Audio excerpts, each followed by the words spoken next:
날카로운 이명과 함께 머리 위로 무언가가 묵직하게 날아와 떨어졌다. 서류철의 모서리가 이마를 스치고 지나가자마자 화끈거리는 통증이 신경을 타고 흘러들어왔다. 시야가 번쩍거리며 하얗게 전멸하는 순간 귓가에 쩌렁쩌렁한 고함이 꽂혔다. 마치 고장난 확성기처럼 거칠고 불쾌한 음성이 고막을 찢을 듯이 파고들었다.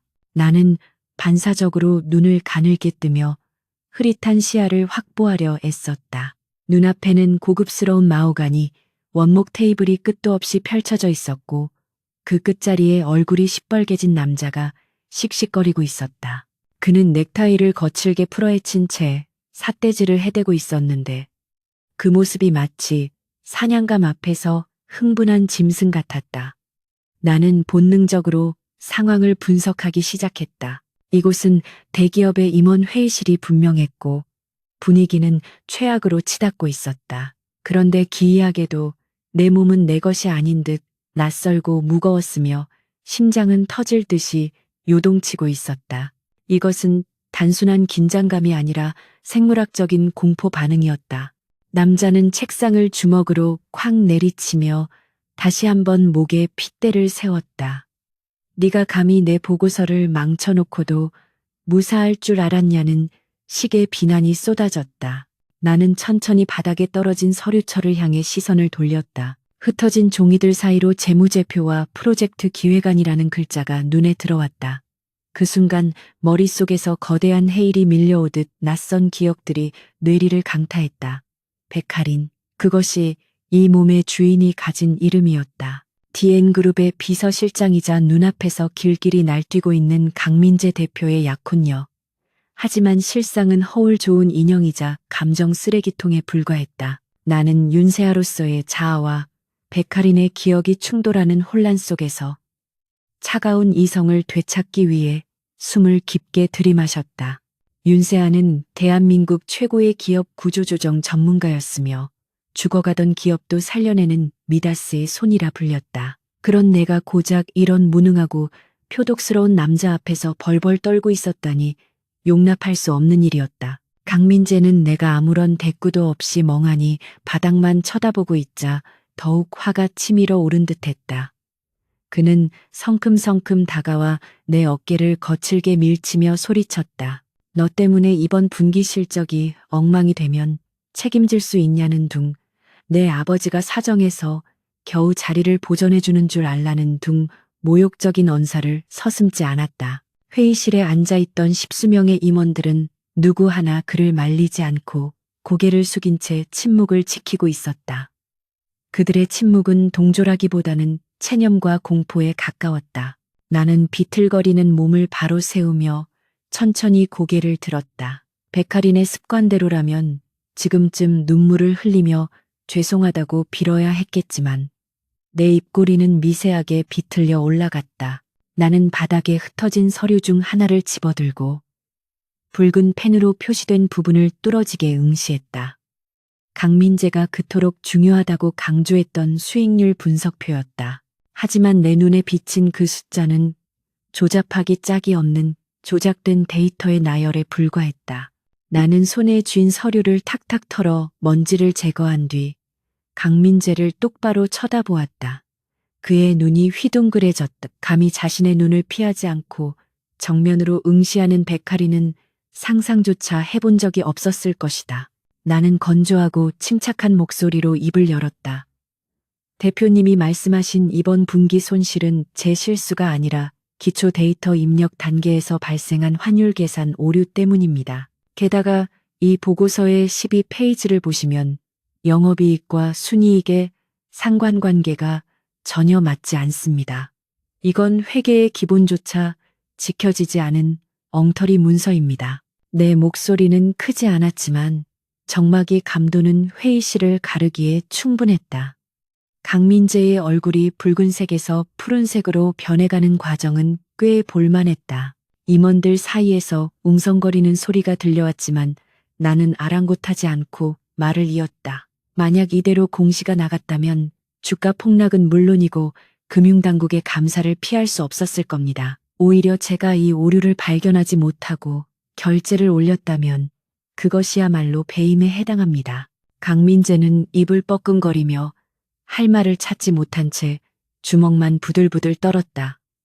그는 항상 자신의 무능함을 감추기 위해 남을 탓하는 데 익숙한 인간이었다. 논리와 팩트로 무장한 공격 앞에서 그는 속수무책이었다. 나는 그에게 더 이상의 반론 기회를 주지 않겠다는 듯 서류를 테이블 위에 정중하게 올려놓으며 택기를 박았다. 수정된 보고서는 1시간 내로 다시 작성해서 올리겠습니다. 그리고 앞으로는 회의 중에 물건을 던지는 행위는 삼가 주셨으면 합니다. 산재 처리가 복잡해질 수 있으니까요. 나는 가볍게 목례를 하고 뒤도 돌아보지 않은 채 회의실을 빠져나왔다. 등 뒤에서 강민재의 비명에 가까운 고함과 무언가가 부서지는 소리가 들려왔지만 내 발걸음은 멈추지 않았다. 복도를 걷는 내내 심장은 여전히 미친 듯이 뛰고 있었지만 머릿속은 그 어느 때보다 맑고 투명했다.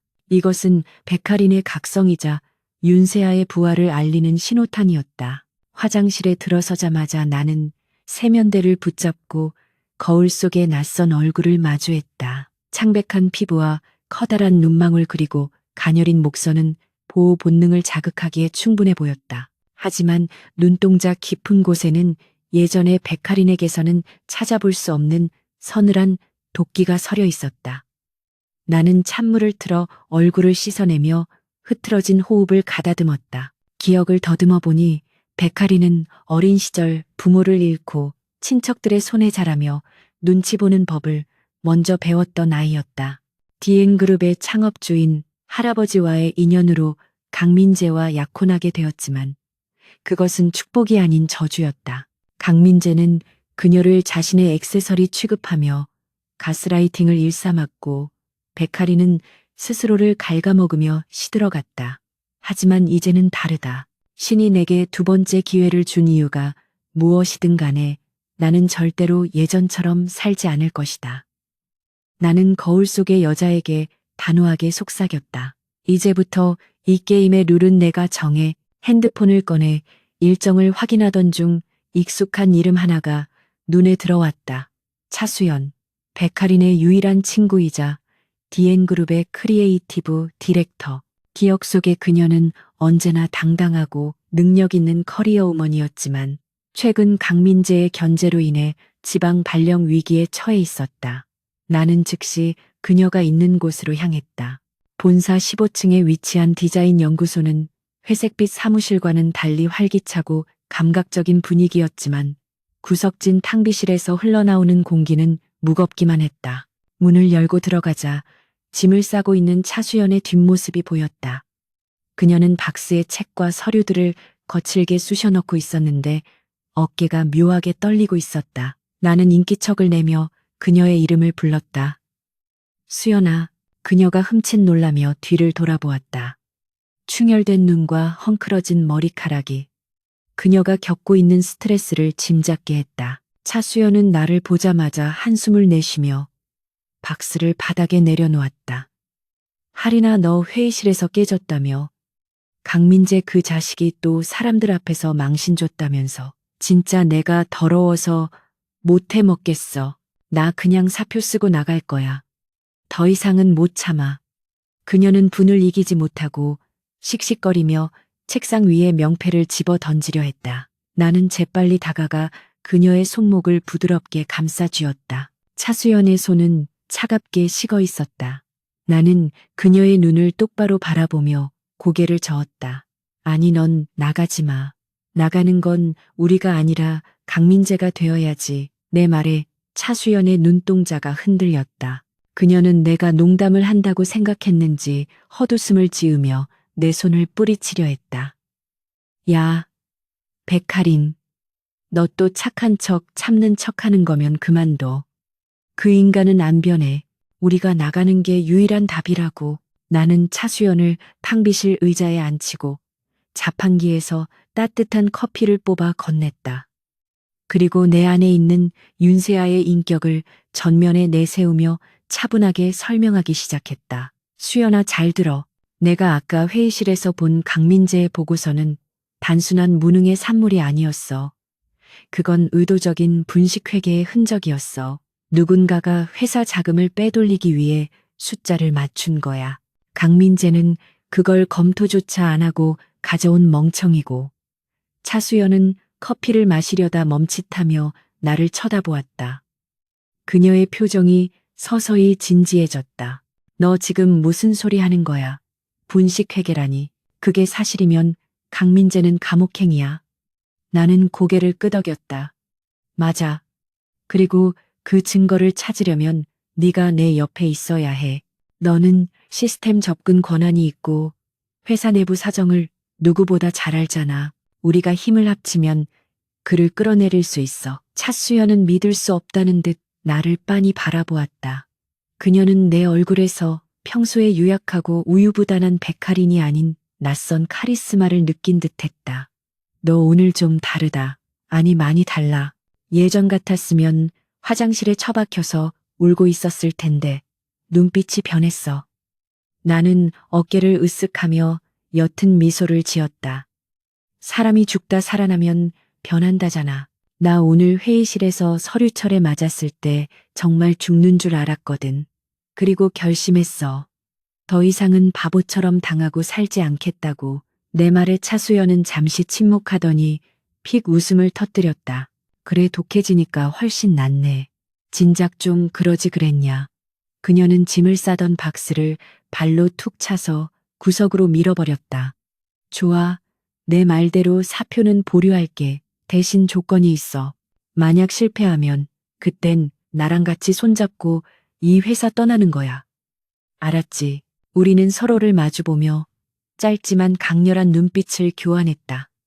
이것은 단순한 우정을 넘어선 생존을 위한 동맹이었다. 나는 그녀에게 회의실에서 가지고 나온 문제의 보고서 사본을 보여주며 구체적인 계획을 설명하기 시작했다. 우선 강민재가 추진하고 있는 퓨처시티 프로젝트의 자금 흐름을 추적해야 했다. 겉으로는 친환경 스마트 시티를 표방하고 있었지만 그 이면에는 유령 회사들과의 수상한 거래 내역이 숨겨져 있을 것이 분명했다. 차수연은 디자인팀의 예산 집행 내역을 통해 우회적으로 자금 흐름을 파악하기로 했고, 나는 비서실장의 권한을 이용해 강민재의 개인 법인카드 사용 내역과 비공식 일정들을 확보하기로 했다. 이것은 계란으로 바위치기가 아니라 썩은 바위를 정밀 타격하여 부수어버리는 작업이 될 것이었다. 그때 복도에서 웅성거리는 소리와 함께 누군가가 탕비실 문을 벌컥 열었다. 강민재의 최측근이자 비서실의 2인자인 최 실장이었다. 그는 뱀처럼 교활한 눈빛으로 우리를 훑어보더니 비릿한 미소를 지었다. 여기 계셨군요, 백 실장님. 대표님께서 찾으십니다. 아까 회의실에서의 일로 많이 화가 나셨더군요. 당장 심할서 작성해서 들어오라십니다. 최 실장은 내게 굽신거리는 척하면서도 말투에는 명백한 조롱이 섞여 있었다. 그는 내가 강민재에게 꼼짝 못한다는 것을 알고 나를 무시해 온 인간 중 하나였다. 차수연이 발끈하며 나서려 했지만 나는 손을 들어 그녀를 제지했다. 그리고 천천히 자리에서 일어나 최 실장에게 다가갔다. 나는 그의 넥타이가 삐뚤어진 것을 바로잡아주며 나직하게 말했다. 최 실장님, 심할서는 제가 아니라 최 실장님이 쓰셔야 할 것 같은데요. 최 실장의 표정이 일순간 굳어졌다. 무슨 말씀이십니까? 나는 그의 눈을 피하지 않고 싸늘하게 쏘아붙였다. 대표님이 회의 자료 검토 안 하시고 들어간 건 최 실장님이 보좌를 제대로 못한 탓 아닙니까? 비서가 상사의 눈과 귀가 되어주지는 못할 망정 망신을 당하게 만들다니요. 이번 일은 인사고과에 확실히 반영하겠습니다. 그리고 대표님께는 제가 알아서 말씀드릴 테니 나가보세요. 최 실장은 얼굴이 벌개져서 씩씩거렸지만 감히 내게 대꾸하지 못하고 탕비실을 나갔다. 문이 닫히자 차수연이 휘파람을 불며 박수를 쳤다. 와, 대박. 백할인 너 진짜 미쳤다. 방금 봤어? 최 실장 표정 썩어 들어가는 거. 나는 씁쓸한 미소를 지으며 다시 자리에 앉았다. 이건 시작에 불과해. 앞으로 더 많은 쥐새끼들을 처리해야 할 거야. 준비 단단히 해. 우리는 그렇게 썩어빠진 제국의 심장부에서 반란의 칼날을 갈기 시작했다. 오후 업무 시간이 되자 나는 본격적으로 움직이기 시작했다. 비서실로 돌아와 내 자리에 앉으니 주변 직원들이 힐끔거리며 눈치를 보았다. 나는 개의치 않고 컴퓨터를 켜고 사내 인트라넷에 접속했다. 윤세아의 노하우를 발휘하여 보안 시스템의 허점을 찾아내는 것은 식은 죽 먹기였다. 나는 로그 기록을 남기지 않고 재무팀 서버에 우회 접속하여 지난 3년치의 회계 데이터를 다운로드 받았다. 방대한 데이터의 홍수 속에서 패턴을 찾아내는 것은 지루한 작업이었지만 동시에 묘한 희열을 주기도 했다. 화면 속의 숫자들은 거짓말을 하지 않았다. 강민재가 취임한 이후 접대비와 홍보비 항목이 기하급수적으로 늘어났고 그중 상당 부분이 출처가 불분명한 컨설팅 회사로 흘러들어가고 있었다. 이것은 명백한 횡령의 증거였다. 나는 입술을 깨물며 마우스 스크롤을 내렸다. 놈의 목을 조일 올가미가 서서히 완성되어 가고 있었다. 퇴근 시간이 가까워질 무렵 강민재에게서 호출이 왔다. 나는 심호흡을 한 번 하고 그의 집무실로 향했다. 문을 열고 들어가자 강민재는 소파에 비스듬히 누워 양주를 마시고 있었다.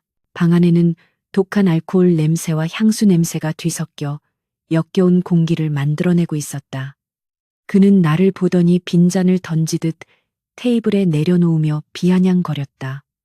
야, 백할인, 너 오늘 좀 건방지더라. 사람들이 보니까 뭐라도 된 것 같았냐.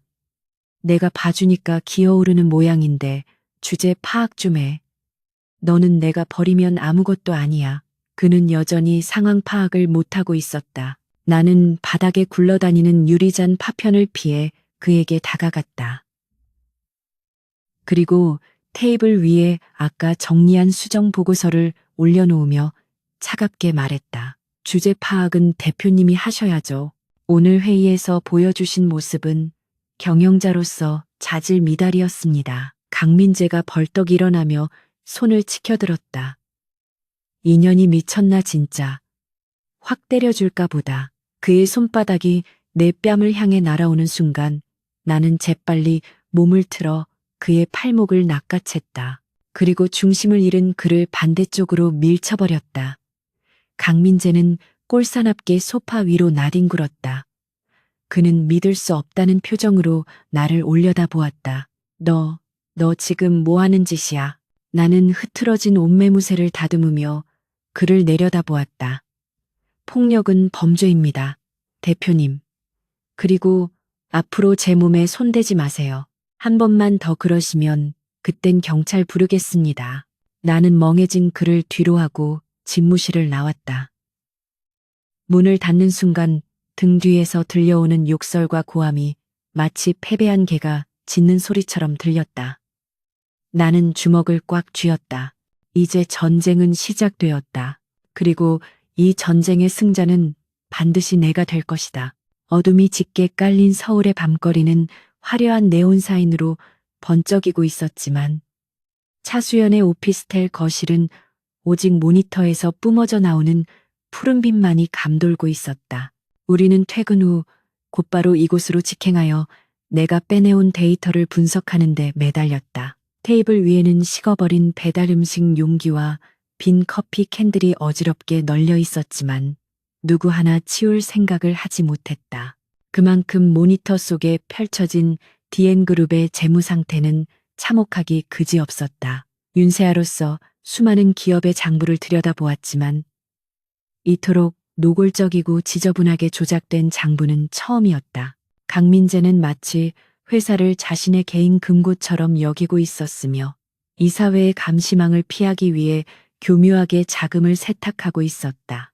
특히 그가 야심차게 추진하고 있다는 퓨처시티 프로젝트는 그야말로 거대한 쓰레기 하치장이나 다름없었다. 친환경 스마트 도시 건설이라는 그럴싸한 명분 아래 설립된 수십 개의 하청업체들은 대부분 실체가 없는 페이퍼 컴퍼니였고 그곳으로 흘러들어간 자금은 강민재의 비자금 계좌나 유흥비로 증발해 버리고 있었다. 차수연은 모니터를 가리키며 떨리는 목소리로 말했다. 하리나, 이거 봐. 여기 JK 건설이라는 곳 말이야. 주소지를 찾아봤더니 강원도 산골짜기에 있는 비닐하우스야. 그런데 이곳으로 지난달에만 50억 원이 설계 용역비 명목으로 송금됐어. 이게 말이 돼. 나는 차분하게 고개를 끄덕이며 키보드를 두드려 해당 자금의 2차 흐름을 추적했다.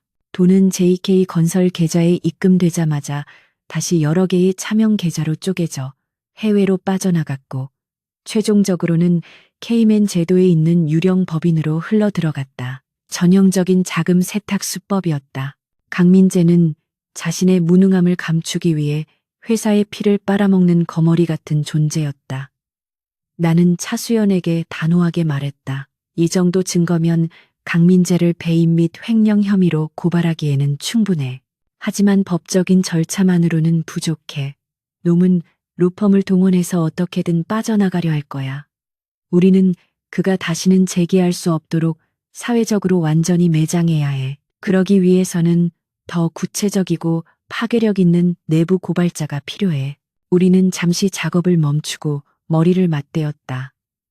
나와 차수연 두 사람만으로는 이 거대한 부패의 사슬을 끊어내기에 역부족이었다. 우리에게는 강민재의 악행을 증언해 줄 증인들과 실무적인 도움을 줄 전문가들이 절실했다. 나는 기억을 더듬어 백할인의 머릿속에 남아있는 사내 인물 정보를 스캔하기 시작했다. 강민재는 자신의 입맛에 맞지 않거나 바른 말을 하는 직원들을 가차없이 내치기로 유명했다.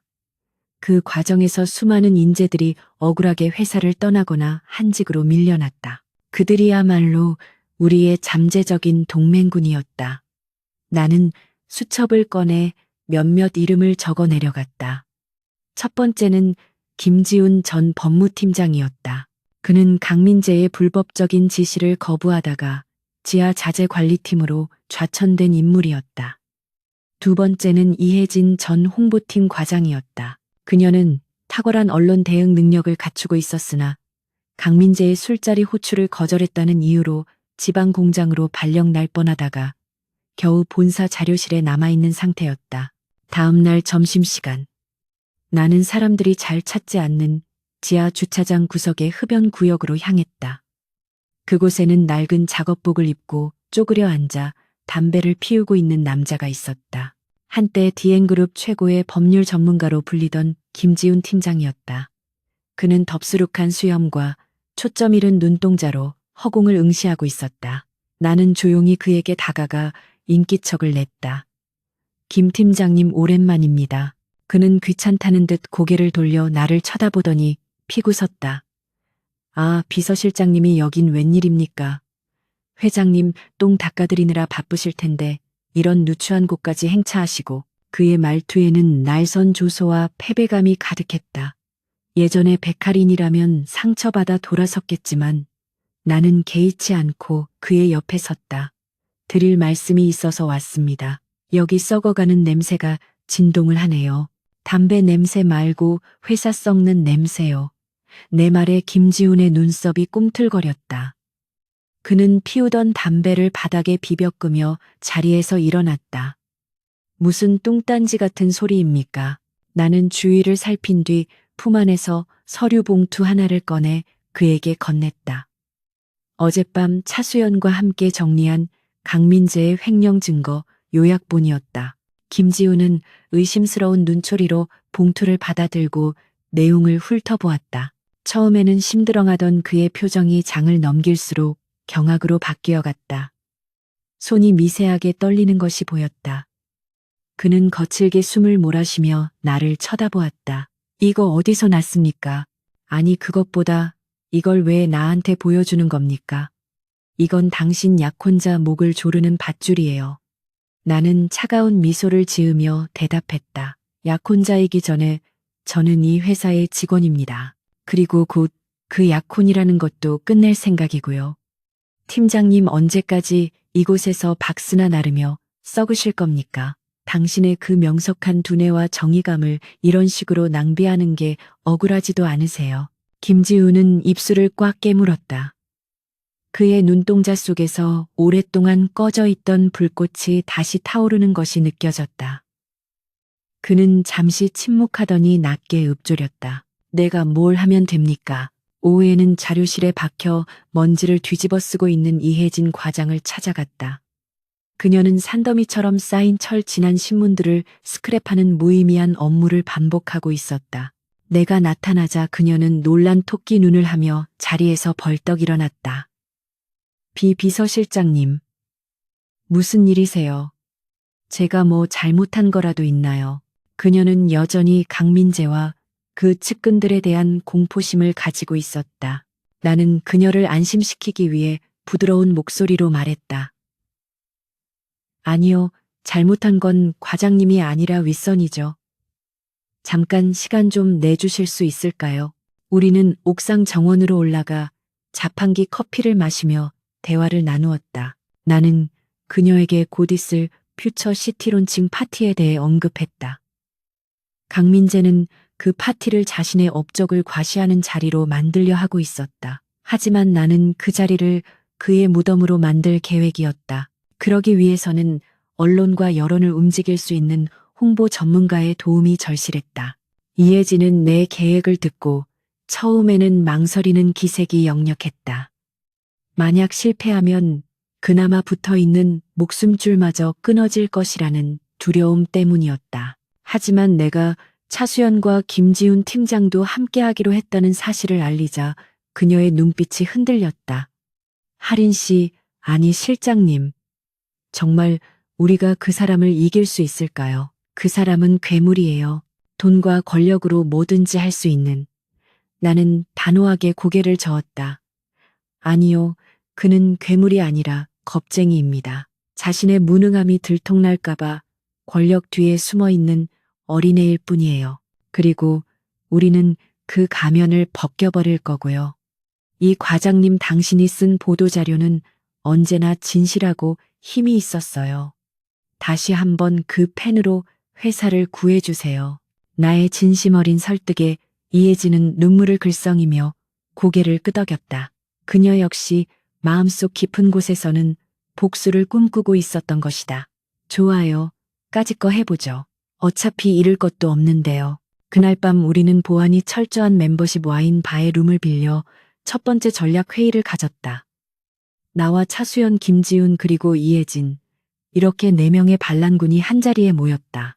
어색한 침묵이 흐르던 것도 잠시 우리는 곧바로 본론으로 들어갔다. 김지훈 팀장은 법적인 관점에서 강민재의 혐의를 입증할 수 있는 논리를 구성하기 시작했고, 이혜진 과장은 론칭 파티 당일 배포할 보도자료와 언론사 접촉 리스트를 작성했다. 차수연은 디자인팀의 네트워크를 활용해 파티장의 구조와 보안 시스템 정보를 빼내오기로 했다.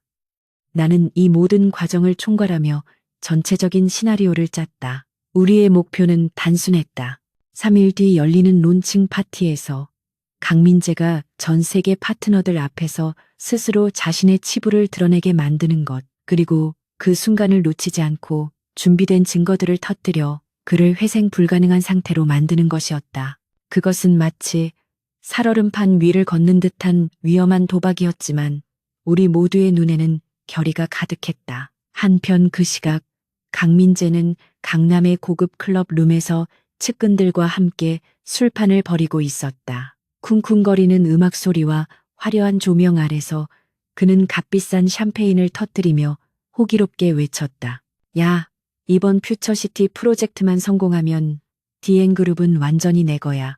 늙은 이사놈들이랑 내 동생 놈들 아무 소리 못하게 밟아버릴 거라고. 옆에 앉아있던 최 실장이 아부 섞인 웃음을 지으며 맞장구를 쳤다. 당연하죠, 대표님.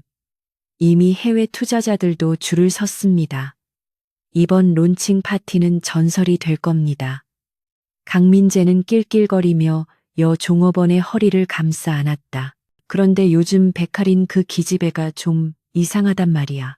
눈빛도 그렇고 말대꾸하는 것도 그렇고 뭐 반항기라도 온 건가? 최 실장은 비릿하게 웃으며 대답했다. 에이, 그냥 관심 받고 싶어서 투정 부리는 거겠죠. 대표님이 워낙 바쁘시니까 질투하는 거 아니겠습니까? 적당히 선물 하나 던져주면 다시 고분고분해질 겁니다. 그들은 자신들의 발밑에서 집안이 무너져 내리고 있다는 사실을 꿈에도 모른 채 쾌락에 취해 있었다. 나는 다음 날 아침 출근하자마자 강민재의 책상 위에 놓일 결제, 서류들 사이에 교묘하게 조작된 문건 하나를 끼워 넣었다. 겉보기에는 평범한 론칭 파티 식순 기획안이었지만 그 안에는 강민재가 발표해야 할 프레젠테이션 대본의 핵심 내용이 담겨 있었다. 물론 그 내용은 내가 아주 정교하게 비틀어 놓은 것이었다. 전문 용어를 남발하고 있지만 자세히 뜯어보면 논리적 모순으로 가득 찬 엉터리 대본. 평소 남이 써준 원고를 앵무새처럼 읽기만 하던 강민재라면 절대로 눈치채지 못할 함정이었다. 나는 비서실 직원들에게 평소보다 더 깍듯하게 대하며 의심을 사지 않도록 행동했다. 폭풍전야의 고요함처럼 회사 내부는 평온하게 돌아가고 있었지만 내 심장은 카운트다운을 시작한 시한폭탄처럼 째깍거리고 있었다. 드디어 결전의 날이 다가오고 있었다. 파티 전날 밤 나는 퇴근하지 않고 텅 빈 사무실에 홀로 남아 마지막 점검을 했다. 창밖으로 보이는 서울의 야경은 여전히 아름다웠지만 유리에 비친 내 모습은 전장의 장수처럼 비장해 보였다.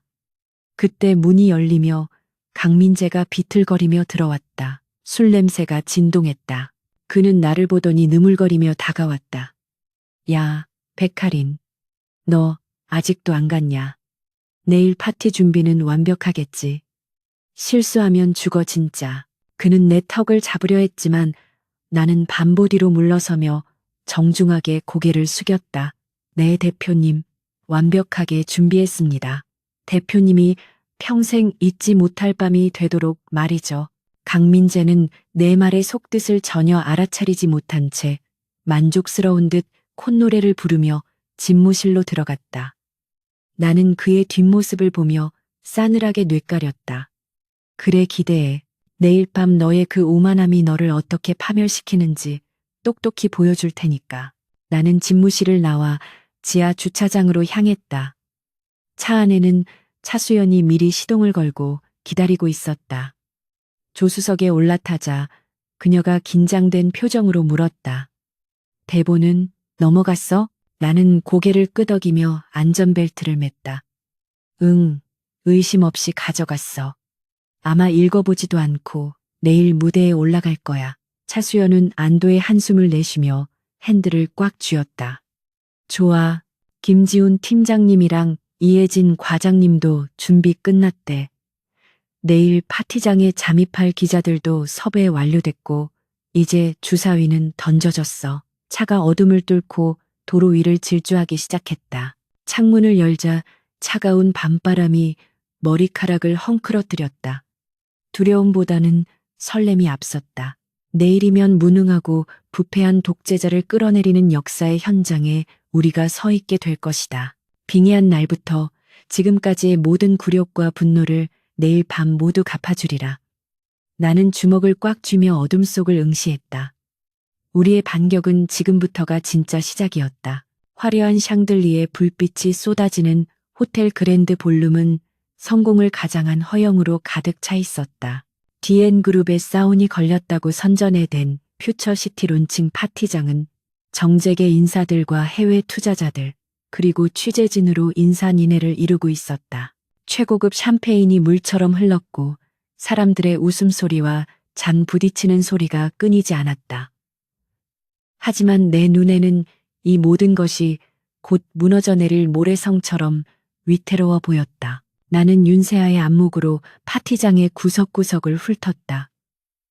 겉보기에는 완벽한 축제의 장이었지만 그 이면에는 강민재가 저지른 비리와 부실함이 독버섯처럼 자라나고 있었다. 나는 오늘 밤 그 독버섯의 포자를 만천하에 퍼뜨릴 예정이었다. 거울을 보며 마지막으로 옷매무새를 점검했다. 평소의 수수한 정장 대신 몸의 라인을 과감하게 드러내는 짙은 네이비색 드레스와 날렵한 스틸레토 힐은 나를 전혀 다른 사람처럼 보이게 만들었다. 이것은 단순한 치장이 아니라 전장에 나가는 장수의 갑옷이었다. 연회장 입구에 들어서자 사람들의 시선이 일제히 나에게 쏠렸다. 그들은 늘 강민재의 뒤 그림자처럼 서 있던 비서실장, 백할인의 파격적인 변신에 놀라움을 감추지 못했다. 수군거리는 소리가 파도처럼 밀려왔지만 나는 고개를 꼿꼿이 세우고 당당하게 걸음을 옮겼다. 저 멀리서 강민재가 측근들에 둘러싸여 거만하게 웃고 있는 모습이 보였다. 그는 나를 발견하고 잠시 멍하니 바라보더니 이내 능글맞은 미소를 지으며 다가왔다. 야, 백할인. 오늘 좀 신경 썼네. 나 기 살려주려고 이렇게 차려입고 온 거냐. 기특한 짓도 할 줄 알고 많이 컸어. 그는 내 허리에 손을 두르려 했지만 나는 교묘하게 몸을 틀어 샴페인 잔을 집어드는 척하며 그를 피했다. 네, 대표님. 오늘은 아주 중요한 날이니까요. 대표님의 능력을 세상에 제대로 보여드려야 하지 않겠습니까? 내 말에 뼈가 있는 줄도 모르고 그는 만족스러운 듯 껄껄 웃었다. 강민재가 다른 귀빈들에게 인사를 하러 간 사이 나는 계획대로 주요 주주들과 접촉을 시도했다. 첫 번째 타깃은 투자 자문 회사의 대표이자 DN그룹의 지분을 꽤 많이 보유하고 있는 최 이사였다. 그는 평소 강민재의 방만한 경영에 불만을 품고 있었지만 대안이 없어 침묵하고 있는 인물이었다. 나는 그에게 자연스럽게 다가가 인사를 건넸다. 이사님, 오늘 분위기가 참 좋죠. 퓨처시티 프로젝트에 대한 기대가 큰 것 같습니다. 최 이사는 샴페인을 홀짝이며 시큰둥하게 대답했다. 글쎄요, 겉만 번지르르 하지 실속이 있을지 걱정입니다. 강 대표가 워낙 버려놓은 일이 많아서 말이죠. 나는 의미심장한 미소를 지으며 목소리를 낮췄다. 저도 그 점이 우려되어 이번 발표 자료를 꼼꼼히 검토했습니다. 잠시 후 대표님의 프레젠테이션을 보시면 회사의 미래 가치에 대해 확실한 판단이 서실 겁니다. 아주 혁신적인 내용들이 포함되어 있거든요. 나의 말은 최 이사의 호기심을 자극하기에 충분했다. 혁신적이라는 단어가 주는 묘한 뉘앙스를 감지한 그는 나를 의아한 눈빛으로 쳐다보았다. 백 실장이 그렇게 말하니 조금 기대가 되는군요. 과연 어떤 비전을 보여줄지 지켜보겠습니다. 나는 가볍게 목례를 하고 물러났다. 씨앗은 뿌려졌다. 이제 강민재가 무대 위에서 스스로 그 싹을 틔우기만 하면 되었다. 나는 연회장 한쪽에서 대기 중인 차수연과 눈을 마주쳤다. 그녀는 귀에 인이어를 꽂은 채 긴장된 표정으로 주변을 살피고 있었다. 그녀의 신호에 따르면 이혜진 과장이 섭외한 기자들이 프레스존 명당 자리를 차지하고 있었고 모든 카메라는 무대를 향해 조준을 마친 상태였다. 특히 경제부 기자들은 미리 흘린 정보 덕분에 강민재의 입에서 나올 말 한마디를 놓치지 않으려 혈안이 되어 있었다.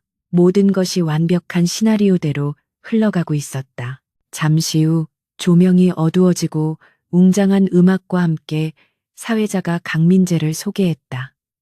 혁신의 아이콘 DN그룹을 이끄는 젊은 리더 강민재 대표님을 무대로 모시겠습니다.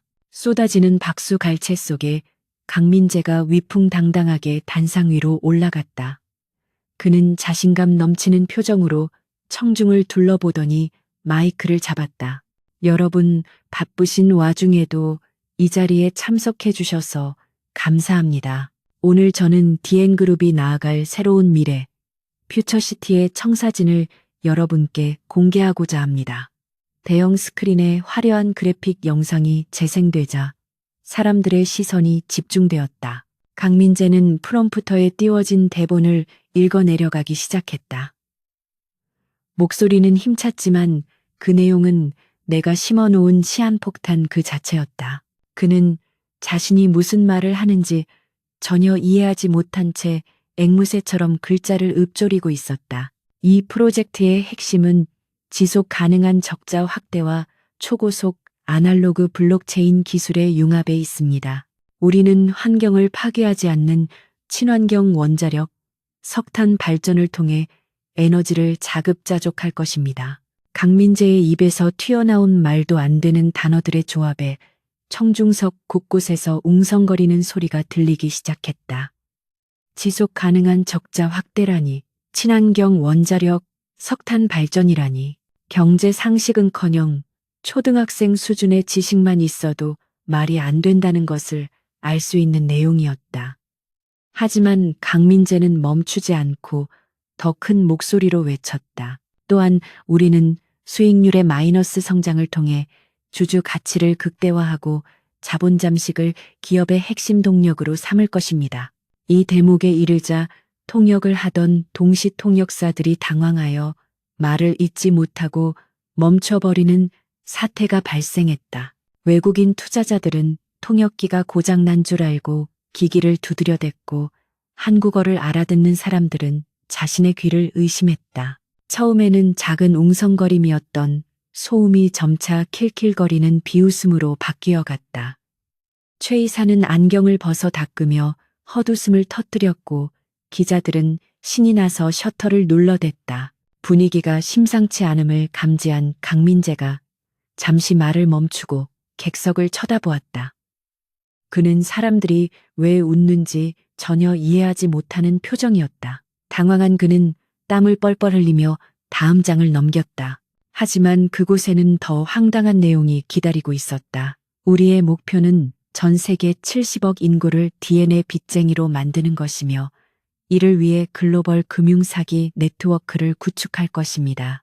이것은 내가 그를 조롱하기 위해 숨겨놓은 결정적인 문구였다. 강민재는 순간 멈칫했으나 이미 입 밖으로 반쯤 내뱉은 뒤였다. 그는 사색이 되어 프롬프터를 노려보았다.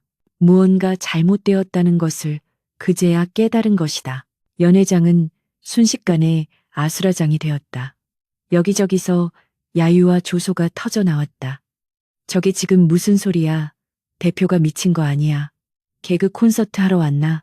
적나라한 비난들이 쏟아졌다. 강민재는 얼굴이 불그락푸르락해져서 마이크를 손으로 쾅쾅 쳤다. 아, 마이크 테스트. 아니, 이게 아닙니다. 시스템 오류가 있는 것 같습니다. 대본이 잘못됐어. 누가 이따위 걸 띄워놨어. 그는 버럭 소리를 지르며 단상 아래에 있는 기술 스태프들에게 화풀이를 시작했다. 하지만 이미 엎질러진 물이었다.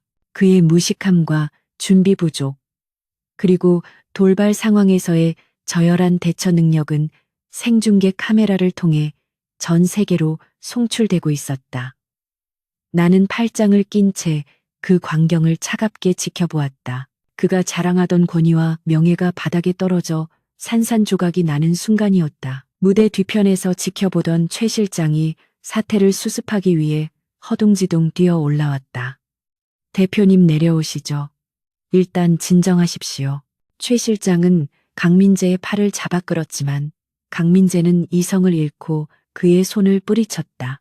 이거 나, 어떤 새끼가 날 엿먹인 거야. 백할인 어디 있어. 그가 광기 어린 눈으로 객석을 뒤지며 내 이름을 불렀다. 모든 사람들의 시선이 다시 나에게 집중되었다. 이것은 내가 예상했던 마지막 피날레였다. 나는 천천히 무대 앞으로 걸어나갔다. 당황하거나 두려워하는 기색 없이 침착하고 우아한 발걸음으로 나는 무대 아래에 멈춰서서 그를 올려다보며 마이크 없이도 또렷하게 들릴 만큼 힘있는 목소리로 말했다. 대표님, 제가 작성해드린 대본은 며칠 전에 직접 검토하시고 승인하신 내용 아닙니까? 본인이 사인하신 결제 서류가 제 가방 안에 있습니다만 나의 발언은 불난 집에 기름을 부은 격이었다. 사람들은 강민재가 내용을 알고도 승인했다는 사실에 더 큰 충격을 받았다. 그것은 그가 단순히 무능한 것을 넘어 글을 읽고 이해하는 능력조차 없다는 것을 증명하는 꼴이었다. 강민재는 입을 뻐끔거리며 아무 말도 하지 못했다. 자신이 며칠 전 술에 취해 대충 휘갈겨 쓴 서명이 자신의 목을 조르는 올가미가 될 줄은 꿈에도 몰랐을 것이다. 기자들은 득달같이 달려들어 마이크를 들이대며 질문 공세를 퍼부었다. 강 대표님, 방금 하신 말씀이 사실입니까? 적자 확대를 목표로 한다는 게 경영 철학입니까? 자본 잠식이 핵심 동력이라니 해명해 주십시오. 플래시 세례 속에 갇힌 강민재는 마치 겁먹은 쥐 새끼처럼 몸을 떨었다. 나는 그 혼란 속에서 조용히 뒤로 물러나 차수연과 눈빛을 교환했다. 일막은 완벽한 성공이었다. 강민재는 결국 경호원들의 부축을 받으며 도망치듯 파티장을 빠져나갔다. 주인공이 사라진 파티장은 남은 사람들의 성토장이 되었다. 주주들은 3355 모여 긴급 주주총회 소집을 논의하기 시작했고, 투자자들은 당장 투자금을 회수하겠다며 언성을 높였다. 나는 이 혼란을 틈타 차수연 이혜진과 함께 비상계단으로 빠져나왔다. 옥상으로 올라가는 계단에서 우리는 참았던 숨을 몰아쉬며 서로를 마주 보았다. 차수연이 먼저 입을 열었다. 봤어, 아까 그 표정. 진짜 살다 살다 그렇게 통쾌한 장면은 처음 봐. 10년 묵은 체증이 다 내려가는 것 같아. 이혜진 과장도 상기된 얼굴로 끄덕였다. 기사 반응도 폭발적이에요. 실시간 검색어 1위부터 10위까지 전부 DN그룹이랑 강민재예요. 주가 떨어지는 소리가 여기까지 들리는 것 같아요. 하지만 나는 아직 긴장을 풀지 않았다. 이것은 단지 서막일 뿐이었다. 강민재는 궁지에 몰리면 물불 가리지 않고 덤벼들 것이다.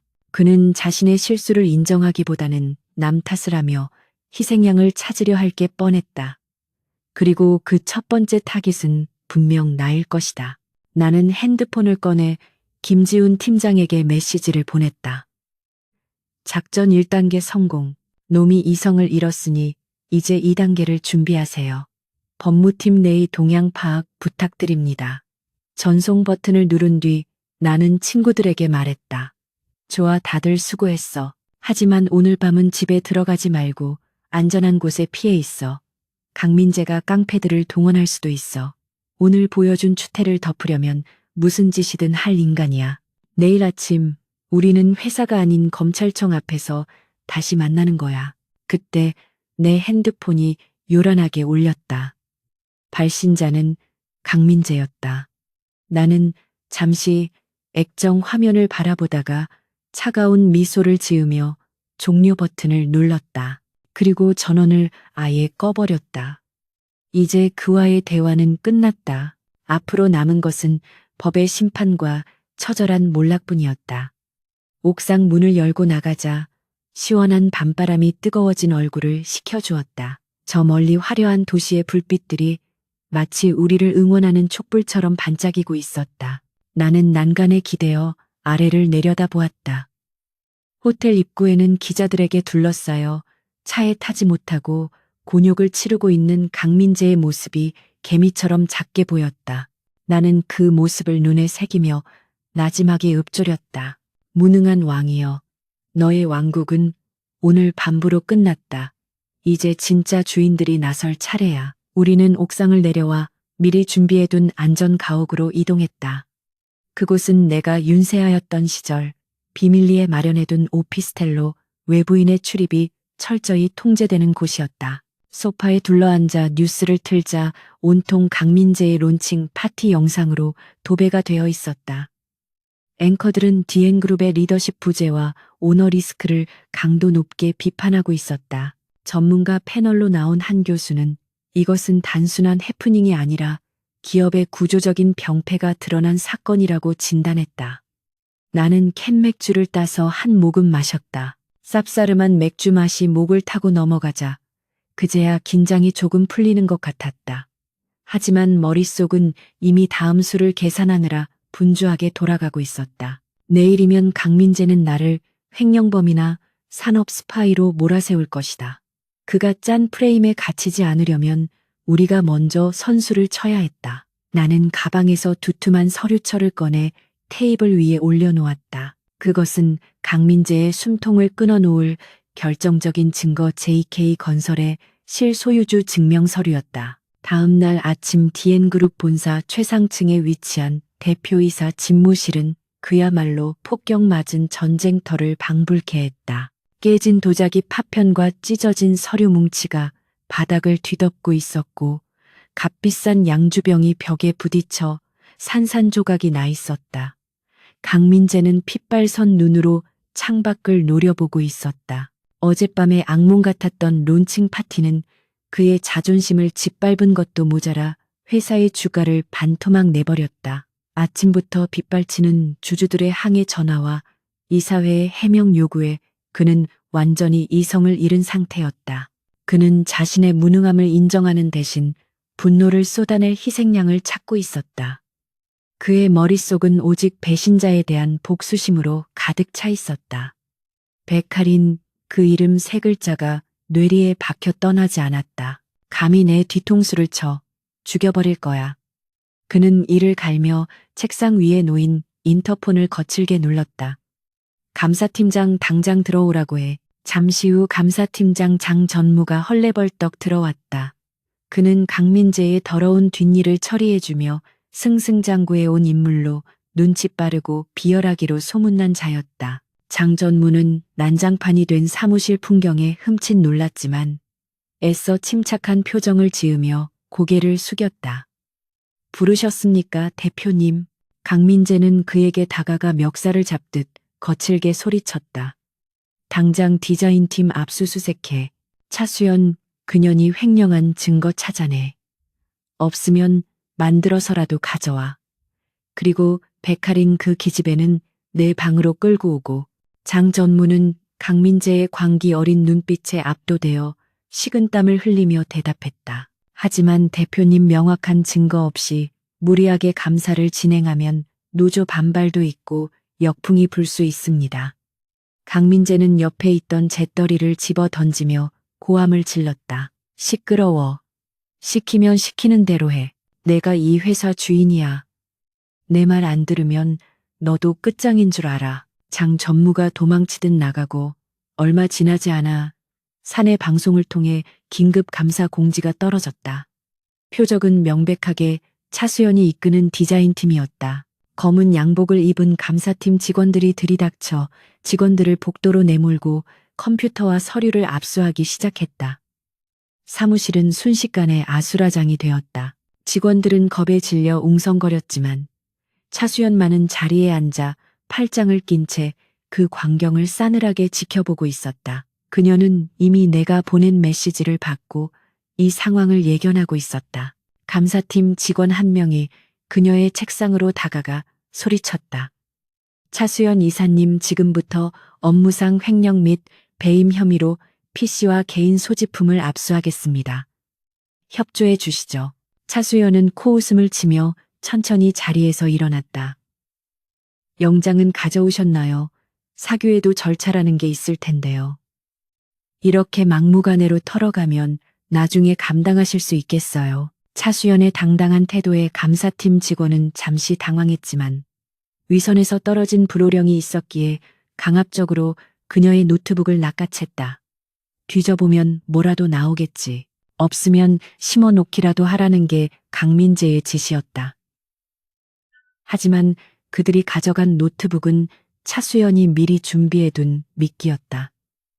그 안에는 강민재가 그동안 비자금을 조성하기 위해 지시했던 불법적인 업무 지시 메일과 녹취 파일들이 암호화되어 숨겨져 있었다. 그들이 암호를 푸는 순간 판도라의 상자가 열리게 될 것이었다. 차수연은 끌려나가는 와중에도 나에게 눈짓을 보냈다. 계획대로 되고 있다는 신호였다. 나는 멀리서 그 모습을 지켜보며 주먹을 꽉 쥐었다. 강민재는 자신의 무덤을 파고 있는 줄도 모르고 삽질을 계속하고 있었다. 이제 내가 직접 호랑이 굴로 들어갈 차례였다. 나는 심호흡을 한 번 하고 강민재의 집무실 문을 열었다. 예상대로 그는 소파에 앉아 독주를 들이키고 있었다. 나를 보자마자 그는 술잔을 바닥에 내동댕이 치며 벌떡 일어났다. 네가 감히 제 발로 걸어 들어와. 너 때문에 회사가 어떻게 됐는지 알아.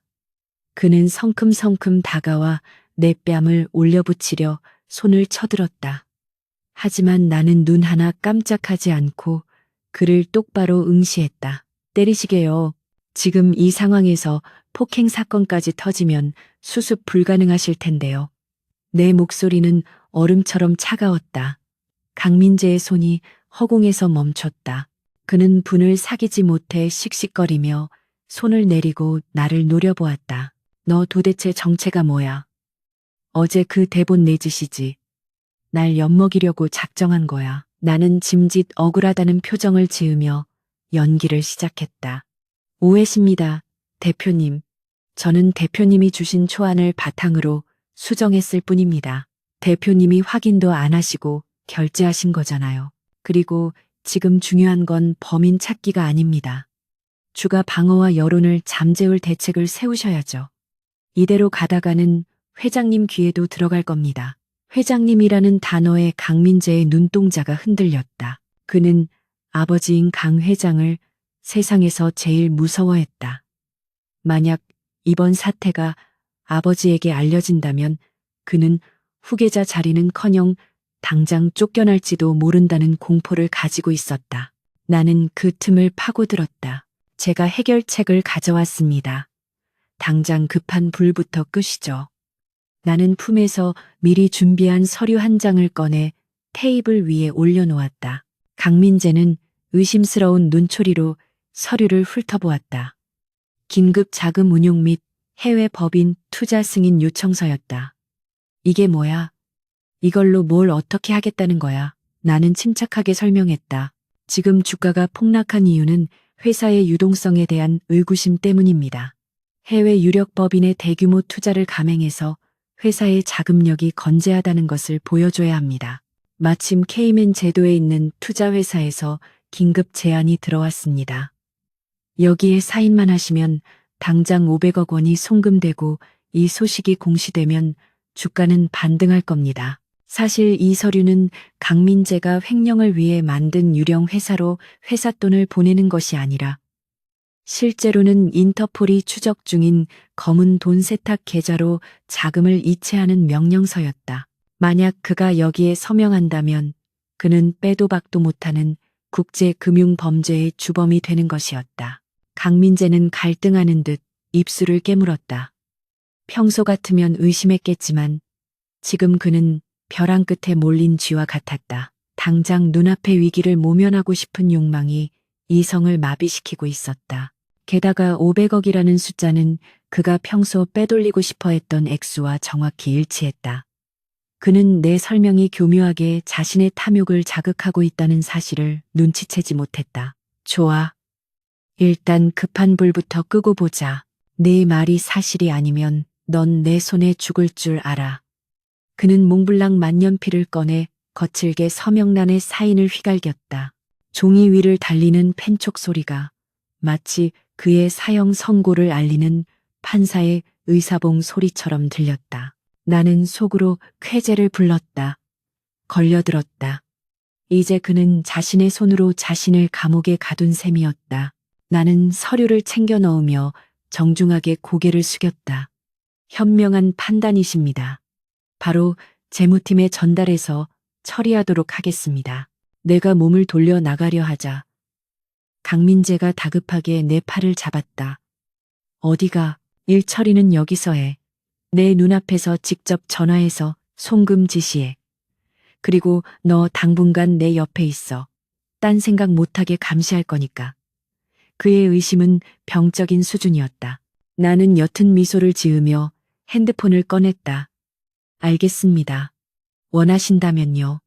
나는 스피커폰을 켜고 재무팀장에게 전화를 걸었다. 팀장님, 대표님, 지시 사항입니다.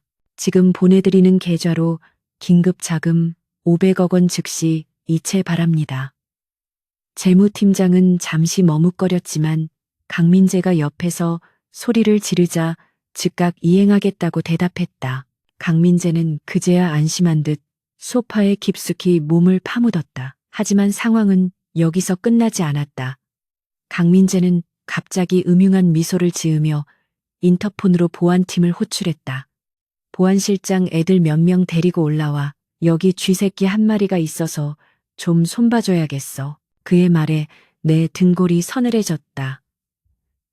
그는 나를 이용해 먹은 뒤 버릴 생각인 게 분명했다. 자금 이체가 끝나면 나를 이 방에 가두거나 어딘가로 끌고 가서 입막음을 할 작정이었다. 이것은 예상했던 시나리오 중 가장 위험한 경우의 수였다. 나는 티를 내지 않고 뒷짐을 진 채 핸드폰의 긴급 호출 버튼을 눌렀다. 미리 설정해둔 단축키를 누르면 차수연과 김지훈 팀장에게 내 위치와 구조 신호가 전송되도록 되어 있었다. 잠시 후 덩치 큰 보안 요원 3명이 들어와 문 앞을 가로막았다. 사무실 공기가 무겁게 가라앉았다. 강민재는 양주를 한 모금 들이키고 비틀거리며 내게 다가왔다. 백할인, 내가 똑똑한 척 해봤자 내 손바닥 아니야. 이번 일만 잘 처리되면 넌 해외 지사로 보내줄게. 아주 먼 곳으로, 다시는 한국 땅 못 밟는 곳으로 말이야. 그건 사실상 유배나 다름없었고 최악의 경우 실종 처리될 수도 있다는 협박이었다. 나는 뒤로 물러서지 않고 그를 노려보았다. 대표님, 후회하실 겁니다. 지금이라도 멈추시는 게 좋을 텐데요. 내 당당한 태도에 강민재의 얼굴이 일그러졌다. 인연이 끝까지 야 잡아. 그가 보안 요원들에게 손짓했다. 거구의 사내들이 내 양팔을 잡으려 다가왔다. 나는 재빨리 신고 있던 힐을 벗어들고 방어 태세를 취했다. 윤세아의 기억 속에 호신술 따위는 없었지만 살기 위한 본능이 내 몸을 움직였다. 그때 집무실 문이 쾅 하고 열리며 누군가들이 들이닥쳤다. 경찰이었다. 그 뒤로 김지훈 팀장과 이혜진 과장이 서 있었다. 강민재 씨, 당신을 특정 경제범죄 가중처벌 등에 관한 법률 위반 및 폭행교사 혐의로 긴급 체포합니다. 형사들이 들이닥치자 보안 요원들은 엉거주춤하며 물러섰다. 강민재는 사색이 되어 소리쳤다. 뭐야, 너희들 영장은 있어? 내가 누군 줄 알아. 김지훈 팀장이 앞으로 나서며 종이 한 장을 흔들었다. 영장은 여기 있습니다. 그리고 방금 당신이 서명한 그 서류가 결정적인 증거가 되었습니다. 해외 도주 우려가 있어 긴급 체포가 승인되었습니다. 강민재는 멍하니 나를 쳐다보았다. 그제야 그는 자신이 완벽한 함정에 빠졌다는 것을 깨달은 듯했다. 나는 잡혀있던 긴장을 풀며 깊은 숨을 내쉬었다. 형사들이 강민재의 손목에 수갑을 채우는 장면은 슬로우 모션처럼 보였다. 그는 발악하며 욕설을 퍼부었지만 건장한 형사들의 힘을 당해낼 수는 없었다. 야, 백할인, 두고 보자. 내가 나가면 넌 죽은 목숨이야. 가만 안 둬. 그가 끌려나가며 내뱉은 마지막 저주는 공허하게 허공에 흩어졌다. 김지훈 팀장이 내게 다가와 어깨를 두드렸다. 괜찮습니까? 실장님, 늦지 않게 와서 다행이네요. 나는 고개를 끄덕이며 옅게 웃었다. 네 타이밍이 아주 절묘했어요. 감사해요, 팀장님. 하지만 아직 끝난 게 아니에요. 차수연 이사가 걱정돼요. 감사팀 놈들이 무슨 짓을 했을지 몰라요. 우리는 서둘러 디자인팀 사무실로 향했다. 디자인팀 사무실에 도착하니 상황은 이미 정리된 후였다. 감사팀장 장전무는 바닥에 주저앉아 있었고 차수연은 그 앞에서 팔짱을 낀 채 그를 내려다보고 있었다. 주변에는 직원들이 모여서 웅성거리고 있었다. 무슨 일이야? 내가 다가가자 차수연이 씩 웃으며 노트북 화면을 가리켰다. 이 사람이 내 노트북 털어가서 암호 풀었는데 그 안에 지가 강민재랑 짜고 친 비자금 장부가 들어있었거든. 그거 보자마자 멘탈이 나갔나 봐. 자기 무덤 판 거지 뭐. 장 전무는 사색이 되어 덜덜 떨고 있었다. 그는 자신이 강민재의 지시로 저지른 모든 불법 행위가 담긴 판도라의 상자를 직접 연 꼴이 되었다. 나는 그에게 다가가 차갑게 말했다. 장 전무님, 이제 줄을 잘못 썼다는 걸 아시겠어요? 지금이라도 검찰에 가서 사실대로 불면 형량은 줄어들 겁니다. 선택은 당신 몫이에요. 그날 오후 디엔그룹은 발칵 뒤집혔다. 대표이사가 집무실에서 긴급 체포되고 감사팀장이 자수하는 초유의 사태가 벌어졌다. 뉴스는 속보로 이 소식을 전했고 주가는 하한가를 기록했다가 거래 정지되었다. 하지만 이것은 썩은 살을 도려내는 과정에서 흘리는 피와 같았다. 나는 텅 빈 강민재의 집무실에 홀로 서서 창밖을 내려다보았다. 거대한 제국이 무너지는 소리가 들리는 듯 했다. 하지만 이것은 끝이 아니라 새로운 시작이었다.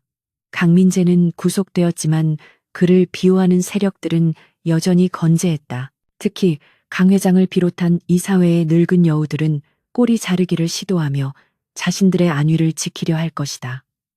나는 책상 위에 놓인 강민재의 명패를 쓰레기통에 처박았다. 다음 타깃은 이사회를 장악하고 회사를 정상화하는 것이었다. 그때 주머니 속에 핸드폰이 진동했다.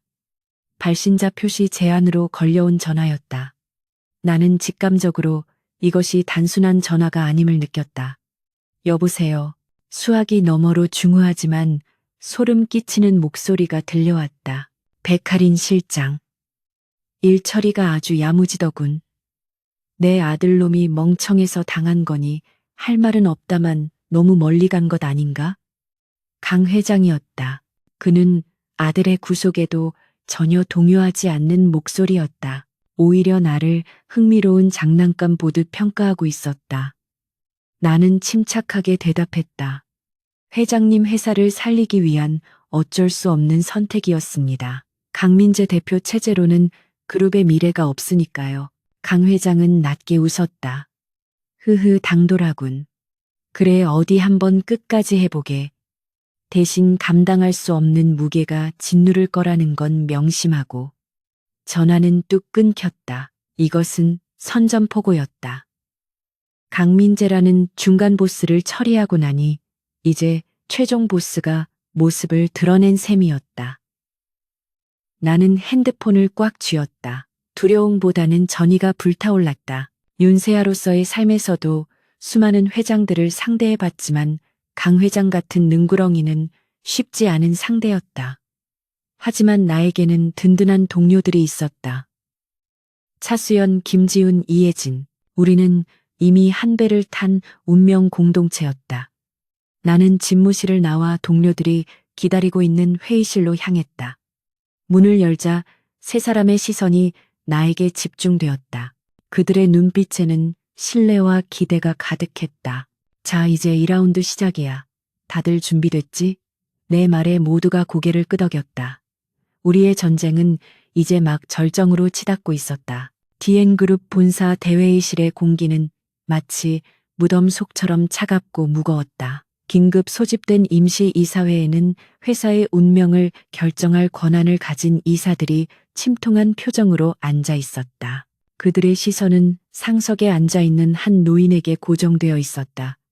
강 회장이었다. 그는 아들이 구속된 충격적인 상황에서도 미동조차 하지 않고 묵주를 굴리며 눈을 감고 있었다. 그의 침묵은 그 어떤 고함보다도 위압적이었다. 이사들은 감히 숨소리조차 크게 내지 못하고 서로의 눈치만 살피고 있었다. 강 회장은 아들인 강민재를 꼬리 자르기로 내치고 자신은 건재함을 과시하며 이번 사태를 수습하려 했다. 그는 비서실장 백할인을 산업 스파이이자 내부 교란자로 몰아세워 모든 책임을 전가하고 자신은 피해자인 척 연기할 심산이었다.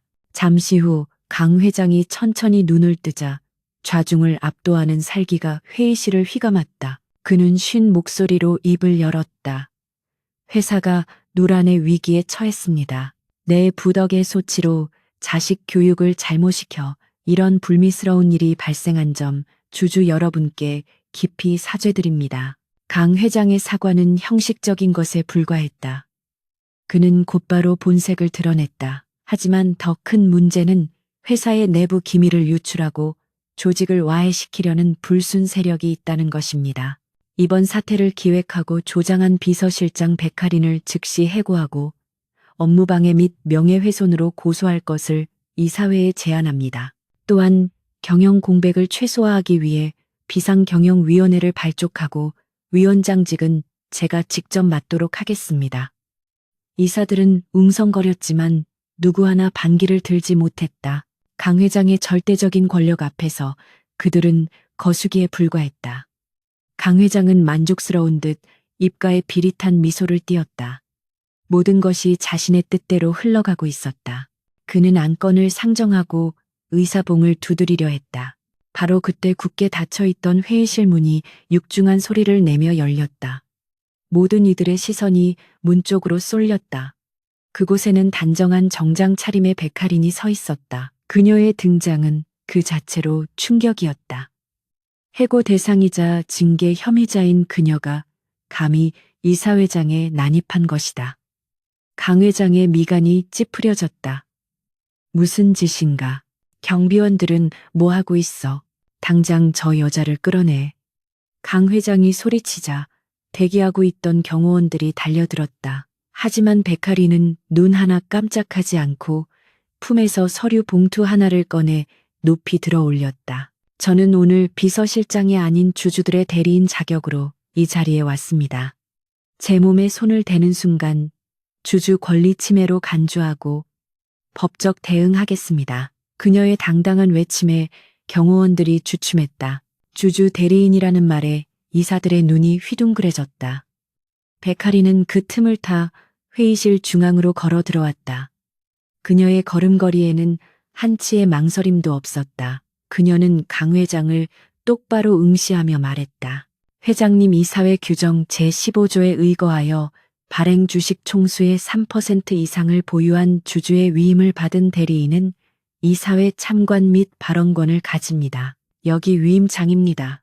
백할인이 테이블 위에 올려놓은 위임장에는 이름만 들으면 알만한 외국계 투자펀드와 소액 주주 연대의 서명이 빼곡했다. 윤세아로서의 인맥과 정보력을 총동원하여 밤새 끌어모은 결과물이었다. 특히 강민재의 구속으로 주가가 폭락하자 분노한 외국계 투자자들은 경영진 교체를 강력히 원하고 있었고, 백할이는 그들의 니즈를 정확히 파악하여 대리인 자격을 획득한 것이었다. 강 회장은 위임장을 낚아채듯 가져가 훑어보았다.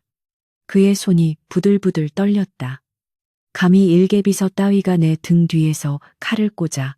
네가 누굴 믿고 이렇게 까부는 건지 모르겠지만 이 정도 지분으로는 경영권 방어에 어림도 없다. 당장 나가라. 강 회장은 위임장을 구겨 바닥에 던져버렸다. 하지만 백할이는 여유로운 미소를 지으며 구겨진 종이를 주워들지 않았다. 회장님, 아직 상황 파악이 안 되시는군요. 제가 가진 건 단순히 의결권 몇 장이 아닙니다. 백할이는 미리 준비해온 USB를 프레젠테이션용 노트북에 연결했다. 대형 스크린에 복잡한 자금 흐름도가 띄워졌다. 그것은 어제 강민재를 잡기 위해 썼던 자료보다 훨씬 더 깊고 은밀한 곳을 파헤친 것이었다.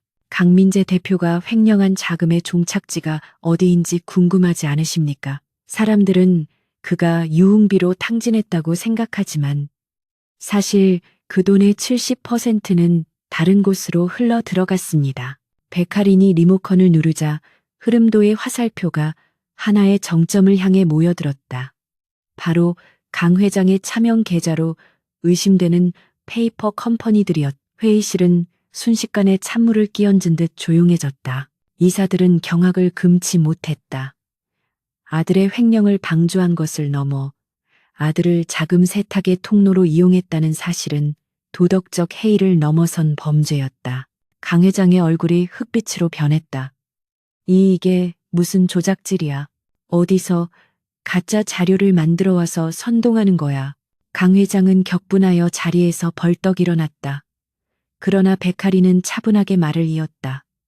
조작이라고 생각하신다면 지금 당장 검찰에 수사를 의뢰하셔도 좋습니다. 이미 이 자료 사본은 금융감독원과 검찰 특수부에 전달된 상태니까요. 아마 지금쯤 압수수색 영장이 발부되고 있을 겁니다. 검찰이라는 단어의 강 회장은 다리에 힘이 풀린 듯 자리에 주저앉았다. 그는 평생을 법망을 피해 살아온 능구렁이었지만 이렇게 명백한 증거 앞에서는 속수무책이었다.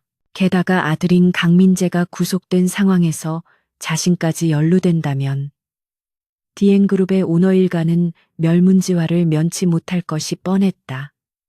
이사들의 눈빛이 변하기 시작했다. 그들은 침몰하는 배에서 탈출할 구명보트를 찾고 있었다. 그리고 지금 그 구명보트의 키를 쥐고 있는 사람은 강 회장이 아니라 백할인이었다. 백할인은 분위기가 반전되었음을 감지하고 윗길을 박았다. 존경하는 이사님들, 언제까지 썩은 동아줄을 잡고 계실 겁니까? 강 회장님과 강민재 대표 체제하에서 회사는 병들고 주주들의 신뢰는 바닥을 쳤습니다. 이제는 결단을 내리셔야 합니다. 저는 주주들을 대신하여 현 경영진의 전원 사퇴와 전문 경영인 체제 도입을 안건으로 상정합니다. 찬성하시는 분들은 거수해 주십시오. 회의실에는 숨막히는 긴장감이 감돌았다. 강 회장은 이사들을 하나하나 노려보며 무언의 압박을 가했다. 나를 배신하면 가만두지 않겠다는 협박의 눈빛이었다. 하지만 가장 먼저 손을 든 것은 놀랍게도 강 회장의 최측근이었던 김전무였다. 그는 살기 위해 주군을 버리는 선택을 한 것이다. 김전무가 손을 들자 눈치를 보던 다른 이사들도 하나둘씩 조심스럽게 손을 들기 시작했다. 결국 과반수의 이사가 백할인의 제안에 찬성했다. 강 회장은 믿을 수 없다는 표정으로 주변을 둘러보았다. 평생을 충성할 것처럼 굴던 부하들이 자신의 등 뒤에 칼을 꽂는 광경은 그에게 지옥이나 다름없었다.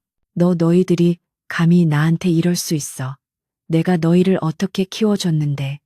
강 회장은 울분을 토하며 책상을 내리쳤지만 이미 대세는 기울어 있었다. 백할인은 싸늘한 표정으로 그에게 선고를 내렸다. 강 회장님, 해임안이 가결되었습니다. 이제 경영 일선에서 물러나 검찰 조사에 성실히 임해 주십시오. 그것이 회사를 위해 회장님이 하실 수 있는 마지막 봉사입니다. 강 회장은 충격으로 말을 잇지 못하고 가슴을 부여잡았다. 그의 몰락은 아들보다 더 처참하고 굴욕적이었다. 백할이는 회의실을 빠져나오며 긴 한숨을 내쉬었다. 다리가 후들거렸다. 강 회장이라는 거대한 산을 넘기 위해 모든 에너지를 쏟아부은 탓이었다. 복도에는 소식을 듣고 달려온 차수영과 김지훈 팀장이 기다리고 있었다. 그들은 백할인의 표정을 보고 결과를 짐작한 듯 환하게 웃었다. 해낸 거야? 진짜 그 영감탱이를 쫓아낸 거야? 차수연이 달려와 백할인을 껴안았다. 백할인은 힘없이 웃으며 고개를 끄덕였다. 응, 끝났어. 이제 진짜 끝났어. 김지훈 팀장도 감격스러운 표정으로 백할인의 손을 잡았다. 정말 대단하십니다. 디엔그룹 역사상 전무후무한 일이 될 겁니다. 실장님이 아니었다면 불가능했습니다. 직원들이 복도로 나와 박수를 치기 시작했다. 그들은 오랫동안 억눌려왔던 독재에서 해방된 기쁨을 만끽하고 있었다. 하지만 기쁨도 잠시 백할인의 머릿속은 이미 다음 단계로 넘어가고 있었다. 경영진을 몰아내는 것은 파괴의 과정이었지만 무너진 회사를 다시 세우는 것은 창조의 영역이었다. 강 회장 일가가 물러난 자리는 권력의 공백 상태가 될 것이고 하이에나 같은 외부 세력들이 회사를 집어삼키려 들 것이다. 그녀는 윤세아로서의 경험을 되살려 회사를 정상화시킬 로드맵을 그려야 했다. 비상경영위원회를 꾸리고 투명한 절차를 통해 유능한 CEO를 영입해야 했다. 그리고 무엇보다 고통받았던 직원들의 처우를 개선하고 조직 문화를 쇄신하는 것이 시급했다. 나는 아직 쉴 때가 아니야. 이제부터가 진짜 내 전공이니까. 그녀는 마음을 다잡으며 차수연에게 말했다. 수연아, 샴페인은 나중에 터뜨리자. 당장 인사팀 소집해. 썩은 물을 퍼냈으니 이제 새 물을 채워야지. 그날 밤 뉴스에는 디엔그룹 강 회장의 해임과 검찰 소환 소식이 대서특필되었다. 앵커들은 이를 대한민국 기업 지배구조 역사의 획기적인 사건이라 평가하며 내부 고발자와 소액 주주들의 승리라고 치켜세웠다. 백할이는 자신의 오피스텔에서 뉴스를 보며 캔맥주를 마셨다. 화면 속의 강 회장은 휠체어를 타고 마스크를 쓴 채 검찰청 포토라인에 서 있었다. 그 초라한 모습에서 한때 재계를 호령하던 제왕의 위엄은 찾아볼 수 없었다. 백할이는 씁쓸한 기분이 들었다. 권력이란 이토록 허망한 것이었다. 그녀는 창밖의 야경을 바라보며 생각에 잠겼다. 빈이한 날부터 지금까지 폭풍처럼 몰아쳤던 시간들이 주마등처럼 스쳐 지나갔다. 무능한 약혼자에게 무시당하던 백할이는 이제 없다. 지금 여기 있는 것은 자신의 운명을 스스로 개척하고 거대 권력에 맞서 승리한 윤세아, 그리고 백할인이었다. 다음 날 아침 출근길의 공기는 그 어느 때보다 상쾌했다. 회사 로비에 들어서자 직원들이 나에게 정중하게 고개를 숙여 인사했다. 예전에 눈치 보던 인사가 아니라 진심 어린 존경이 담긴 인사였다. 나는 그들의 인사에 밝은 미소로 화답하며 엘리베이터에 올랐다. 비서실이 아닌 임원실로 향하는 엘리베이터였다. 비상경영위원회의 실질적인 리더로서 첫 출근이었다. 엘리베이터 문이 열리고 회의실로 들어서자 각 부서의 팀장들이 긴장된 표정으로 나를 기다리고 있었다. 그 중에는 차수연과 김지훈 그리고 이혜진도 포함되어 있었다. 그들은 이제 나의 든든한 파트너이자 회사를 이끌어갈 주역들이었다. 나는 자리에 앉아 서류를 정리하며 입을 열었다. 자, 다들 표정 푸세요. 오늘은 누굴 자르러 온 게 아니라 회사를 살리러 온 거니까요. DN그룹의 새로운 역사를 써내려갈 준비 되셨습니까? 회의는 활기차고 열정적인 분위기 속에서 진행되었다. 과거 강압적이고 수직적이었던 회의와는 딴판이었다. 누구나 자유롭게 의견을 개진하고 비판할 수 있었다. 차수연은 혁신적인 디자인 프로세스 도입을 제안했고 김지훈 팀장은 준법 감시 시스템 강화를 이혜진 과장은 기업 이미지 쇄신을 위한 리브랜딩 전략을 발표했다. 나는 그들의 아이디어를 조율하고 구체적인 실행 방안을 제시하며 회의를 주도했다. 윤세아의 노련함과 백할인의 젊은 감각이 시너지를 발휘하는 순간이었다. 회의가 끝날 무렵 나는 문득 백할인의 본래 영혼이 이 광경을 보고 있다면 기뻐할까 하는 생각이 들었다. 아마 그녀도 억압에서 벗어나 자유롭게 날개짓하는 이 회사의 모습을 보며 미소 짓고 있을 것이다. 오후 늦게 낯선 방문객이 찾아왔다. 헤드헌팅 회사를 통해 접촉했던 전문 경영인 후보자였다. 그는 실리콘밸리에서 성공적인 커리어를 쌓은 한국계 미국인으로 합리적이고 수평적인 리더십으로 정평이 나 있는 인물이었다. 나는 그와 마주 앉아 DN그룹의 비전과 과제에 대해 깊이 있는 대화를 나누었다. 그는 강 회장 일가의 비리 사건에도 불구하고 회사의 잠재력과 직원들의 열정을 높이 평가하며 CEO직 수락 의사를 밝혔다. 이것으로 회사를 정상화하기 위한 마지막 퍼즐이 맞춰진 셈이었다. 나는 그와 악수를 하며 말했다. 잘 부탁드립니다. 험난한 길이 되겠지만 저희가 뒤에서 확실하게 지원하겠습니다. 그는 신뢰 가득한 눈빛으로 내 손을 맞잡았다. 백 본부장님 같은 분이 계시니 든든합니다. 함께 최고의 회사를 만들어 보시죠. 퇴근 무렵 강민재에게서 편지 한 통이 도착했다. 구치소에서 보낸 것이었다. 나는 편지 봉투를 뜯어 내용을 읽어 내려갔다. 편지에는 삐뚤빼뚤한 글씨로 원망과 저주가 가득 적혀 있었다. 두고 봐라. 내가 나가면 넌 끝이다. 네가 내 인생을 망쳤어. 여전히 반성이라고는 찾아볼 수 없는 내용이었다. 나는 헛웃음을 지으며 편지를 찢어 휴지통에 버렸다. 그는 아직도 자신이 피해자라고 생각하는 모양이었다. 감옥 안에서 평생을 썩으며 자신의 죄를 깨닫기를 바랄 뿐이었다. 나는 더 이상 그에게 낭비할 감정도 시간도 없었다. 나에게는 지켜야 할 사람들과 만들어가야 할 미래가 있었다.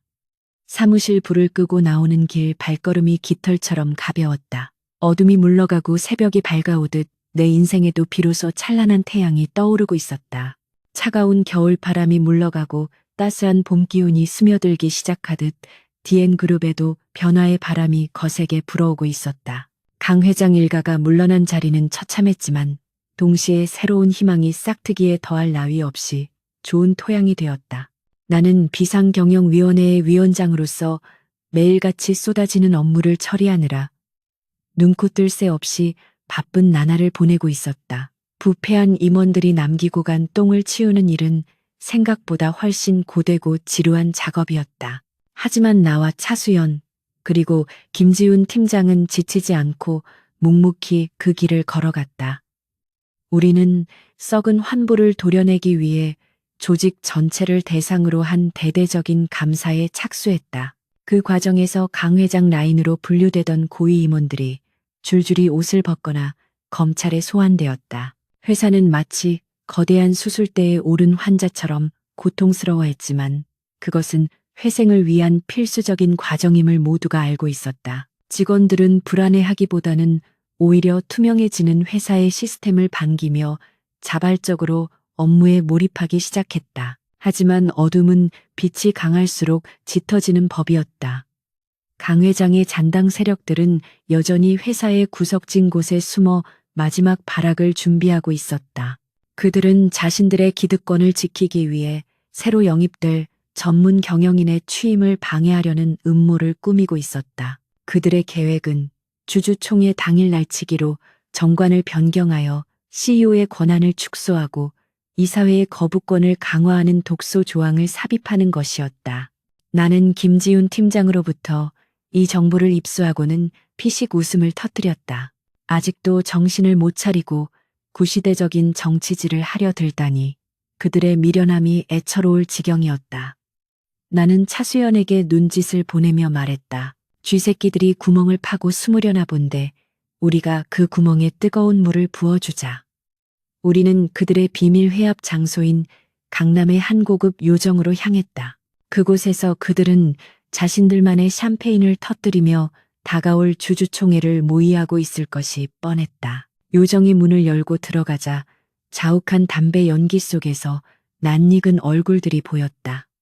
영업본부장과 인사총괄 전무 등 강 회장의 충견 노릇을 하던 자들이었다. 그들은 갑작스러운 우리의 등장에 사색이 되어 자리에서 일어났다. 영업본부장이 떨리는 목소리로 소리쳤다. 백 본부장, 여기가 어디라고 함부로 들어와.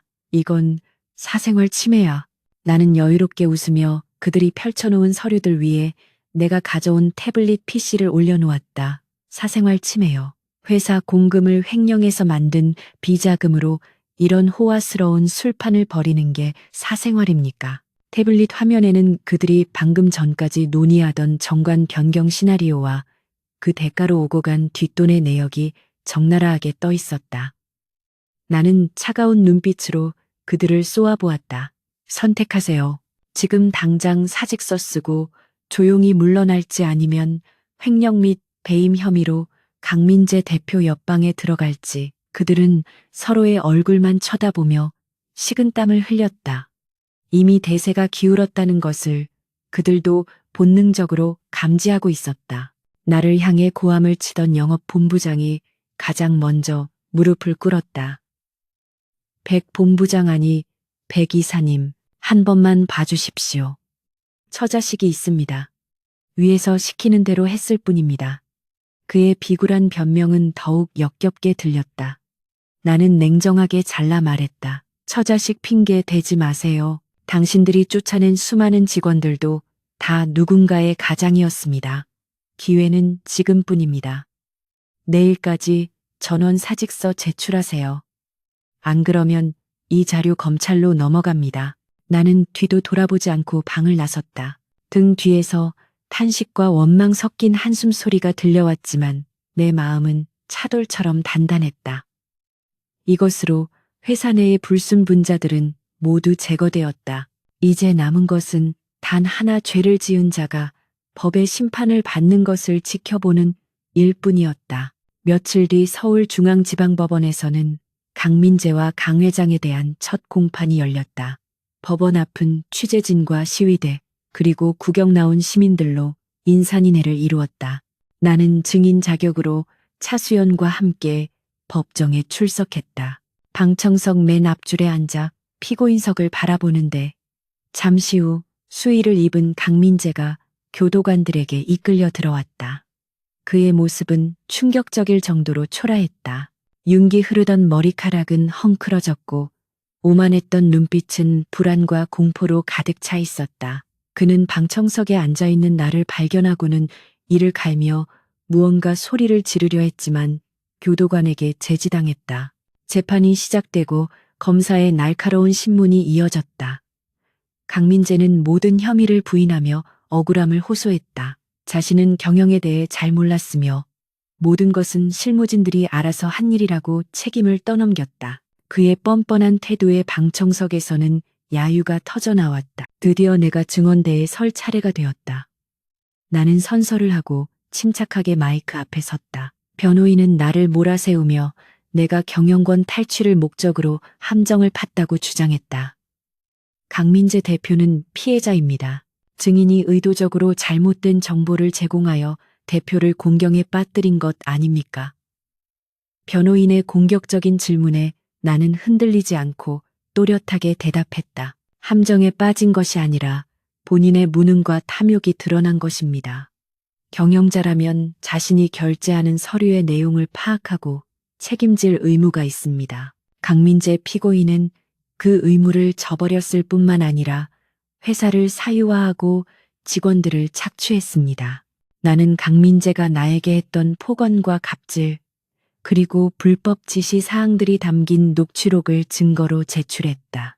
법정 안에 강민재의 육성이 울려 퍼지자 분위기는 순식간에 숙연해졌다. 그것은 단순한 증거가 아니라 한 인간의 인격이 얼마나 바닥까지 떨어질 수 있는지를 보여주는 증명이었다. 나의 증언이 끝나갈 무렵 나는 판사에게 마지막 발언 기회를 요청했다. 존경하는 재판장님, 저는 오늘 단순히 한 회사의 비리 사건을 증언하러 나온 것이 아닙니다. 저는 피고인에 의해 자존감을 짓밟히고 꿈을 포기해야 했던 수많은 피해자들을 대신해 이 자리에 섰습니다. 피고인은 회사를 자신의 장난감처럼 다루며 성실하게 일하는 사람들의 노력을 모욕했습니다. 부디 엄중한 처벌을 통해 정의가 살아있음을 보여주시길 바랍니다. 내 목소리는 떨리지 않았지만 그 안에 담긴 감정은 묵직하게 법정을 울렸다. 강민재는 고개를 숙인 채 부들부들 떨고 있었고 방청석에 앉아있던 일부 직원들은 눈물을 훔쳤다. 검사는 강민재에게 특정경제범죄 가중처벌법상 횡령 및 배임 혐의를 적용하여 징역 15년을 구형했다. 선고는 아니었지만 구형량만으로도 그의 인생이 사실상 끝났음을 의미했다. 강민재는 다리에 힘이 풀려 주저앉았고 교도관들의 부축을 받으며 퇴장했다. 재판이 끝나고 법원을 나오는 길, 수많은 카메라 플래시가 나를 향해 터졌다. 기자들은 마이크를 들이대며 소감을 물었다. 백 본부장님, 오늘 증언하신 심경이 어떠십니까? 앞으로 DN그룹은 어떻게 되는 겁니까? 나는 잠시 멈춰서서 카메라를 응시했다. 그리고 담담하게 말했다. 오늘 우리는 비정상이 정상으로 돌아가는 과정을 목격했습니다. 죄를 지은 사람은 벌을 받고 열심히 일한 사람은 보상받는 상식이 통하는 사회가 되기를 바랍니다. DN그룹은 이제 과거의 오명을 씻고 투명하고 건강한 기업으로 다시 태어날 것입니다. 지켜봐 주십시오. 나의 인터뷰는 그날 저녁 메인 뉴스를 장식했고 사람들은 나를 재벌 개혁의 잔다르크라고 부르며 환호했다. 하지만 나는 그런 칭송에 도취되지 않았다. 나에게 중요한 것은 세간의 평판이 아니라 내가 지키고자 했던 사람들과의 약속이었다. 며칠 후 DN그룹 본사 대강당에서는 신임 CEO의 취임식이 열렸다. 과거 강민재가 좋아했던 화려하고 사치스러운 파티 형식은 온데간데 없고 전 직원이 온 오프라인으로 참여하는 소통의 장으로 꾸며졌다. 단상에 오른 신임 대표는 넥타이를 푼 편안한 복장으로 직원들과 눈을 맞추며 이야기했다. 그는 권위적인 리더가 아니라 직원들을 지원하고 돕는 서번트 리더십을 약속했다. 강당을 가득 메운 박수 소리는 그 어느 때보다 진심 어리고 뜨거웠다. 나는 무대 아래에서 그 모습을 지켜보며 안도의 한숨을 내쉬었다. 이제야 비로소 무거운 짐을 내려놓은 기분이었다. 옆에 서 있던 차수연이 내 팔을 툭 치며 속삭였다. 야, 백할인, 우리 진짜 해냈다. 저기 직원들 표정 봐. 다들 살 것 같다는 얼굴이잖아. 나는 고개를 끄덕이며 미소 지었다. 그래, 우리가 해냈어. 정말 길고 긴 싸움이었어. 취임식이 끝나고 나는 텅 빈 사무실로 돌아와 창밖을 바라보았다. 서울의 야경은 여전히 아름다웠지만 그 의미는 예전과 사뭇 다르게 다가왔다. 과거의 백할이는 이 풍경을 보며 한숨 짓고 절망했을 테지만 지금의 나는 희망과 성취감을 느끼고 있었다. 문득 가슴 깊은 곳에서 묘한 울림이 느껴졌다. 그것은 윤세아인 내가 느끼는 감정이 아니라 몸의 주인인 백할인의 영혼이 보내는 신호 같았다. 고마워, 정말 고마워. 환청처럼 들려오는 목소리에 나는 가슴에 손을 얹었다. 나는 나지막이 속삭였다. 이제 편히 쉬어. 너를 괴롭히던 사람들은 다 사라졌으니까. 그리고 나도 이제 내 길을 갈 거야. 너의 이름으로 살아가는 이 두 번째 삶을 헛되이 보내지 않을게. 나는 책상 위에 놓인 사직서를 집어들었다. 회사는 정상화되었고 내가 할 일은 끝났다. 이제는 새로운 도전을 시작할 때였다. 나는 펜을 들어 사직서에 서명을 했다. 망설임은 없었다. 전문 경영인 체제가 안착된 DN그룹에서 내가 계속 남아있는 것은 오히려 새로운 리더십의 부담이 될 수도 있었다. 무엇보다 나는 안정된 관리자보다는 문제를 해결하고 변화를 만드는 해결사가 더 적성에 맞았다. 차수연과 이혜진, 그리고 김지훈 팀장과는 이미 밖에서 새로운 회사를 차리기로 이야기가 되어 있었다. 기업 구조조정 및 전략 컨설팅 펌. 윤세아의 전공을 살려 병든 기업을 고치고 억울한 직장인들을 돕는 일을 할 생각이었다. 문을 열고 나가자 차수연이 복도에서 기다리고 있었다. 그녀는 내 손에 들린 사직서를 보더니 씩 웃었다. 결국 질렀구나. 하긴 너답다. 준비는 다 됐어. 사무실 임대 계약도 마쳤고 나는 그녀와 어깨 동무를 하며 걸어갔다. 가자. 세상에는 아직 우리가 부수어야 할 무능한 총재들이 널렸으니까. 우리의 발걸음은 춤추듯 가벼웠고 미래는 활짝 열려 있었다. 1년이라는 시간은 길다면 길고 짧다면 짧은 세월이었다. 하지만 강남 테헤랄로의 한 아담한 빌딩 3층에 자리 잡은 HNS 파트너스 사무실에는 지난 1년간의 치열했던 흔적들이 고스란히 남아 있었다. 사무실 입구에 걸린 현판은 작고 소박했지만 그 안에서 뿜어져 나오는 에너지는 그 어떤 대기업 못지않게 뜨거웠다. 나는 창가에 서서 분주하게 돌아가는 사무실 풍경을 바라보았다. 한때 숨막히는 침묵과 눈치 게임만이 존재했던 비서실과는 정반대의 풍경이었다. 직원들은 자유로운 복장으로 삼삼오오 모여 회의를 하고 있었고 곳곳에서 활기찬 웃음소리와 전화벨 소리가 끊이지 않았다. 이곳은 나와 차수연이 함께 세운 기업 전략 컨설팅 회사이자 억울하게 당하는 을들을 위한 피난처였다. 우리는 단순히 경영 자문만 하는 것이 아니라 부당한 갑질과 사내 부조리에 맞서 싸우는 법을 가르치고 때로는 직접 해결사로 나서기도 했다. 업계에서는 우리를 기업의 닥터이자 저승사자라고 불렀다. 대표실 문이 열리고 차수연이 씩씩거리며 들어왔다. 그녀의 손에는 두툼한 서류 뭉치가 들려 있었다. 아, 진짜 이 양반들 해도 너무하네. 중소기업 기술 탈취해놓고 뻔뻔하게 오리발 내미는 거 봐. 이번엔 대기업 계열사야. 할인아, 이거 우리가 맡아야겠지. 차수연은 서류를 책상 위에 툭 던지며 눈을 반짝였다. 그녀는 이제 더 이상 눈치 보던 디자인 팀장이 아니었다. HNS 파트너스의 공동대표이자 최고의 전략 기획가로 거듭난 그녀는 물 만난 고기처럼 활약하고 있었다. 나는 서류를 집어들고 훑어보았다. 익숙한 패턴이었다. 하청업체의 특허 기술을 교묘하게 빼돌려 자신들의 성과로 포장하는 전형적인 대기업의 횡포였다. 나의 입가에 서늘한 미소가 번졌다. 이거 재미있겠는데 덩치만 믿고 설치는 놈들 혼내주는 게 우리 주특기잖아. 나는 서류를 덮으며 고개를 끄덕였다. 진행해. 김지훈 변호사님께 법률 검토 넘기고 이혜진 이사한테 언론 플레이 준비하라고 해. 사무실 한쪽에서는 김지훈 변호사가 의뢰인과 상담을 하고 있었다. 그는 낡은 작업복 대신 깔끔한 슈트를 입고 있었고 초점 잃었던 눈동자는 지적인 빛으로 가득 차 있었다. 그는 디엔그룹 법무팀장에서 해고된 후 폐인처럼 살았지만 지금은 우리 회사의 법률 자문이자 약자들의 수호신으로 명성을 떨치고 있었다. 그는 의뢰인의 이야기를 경청하며 꼼꼼하게 메모를 하고 있었다. 걱정하지 마십시오.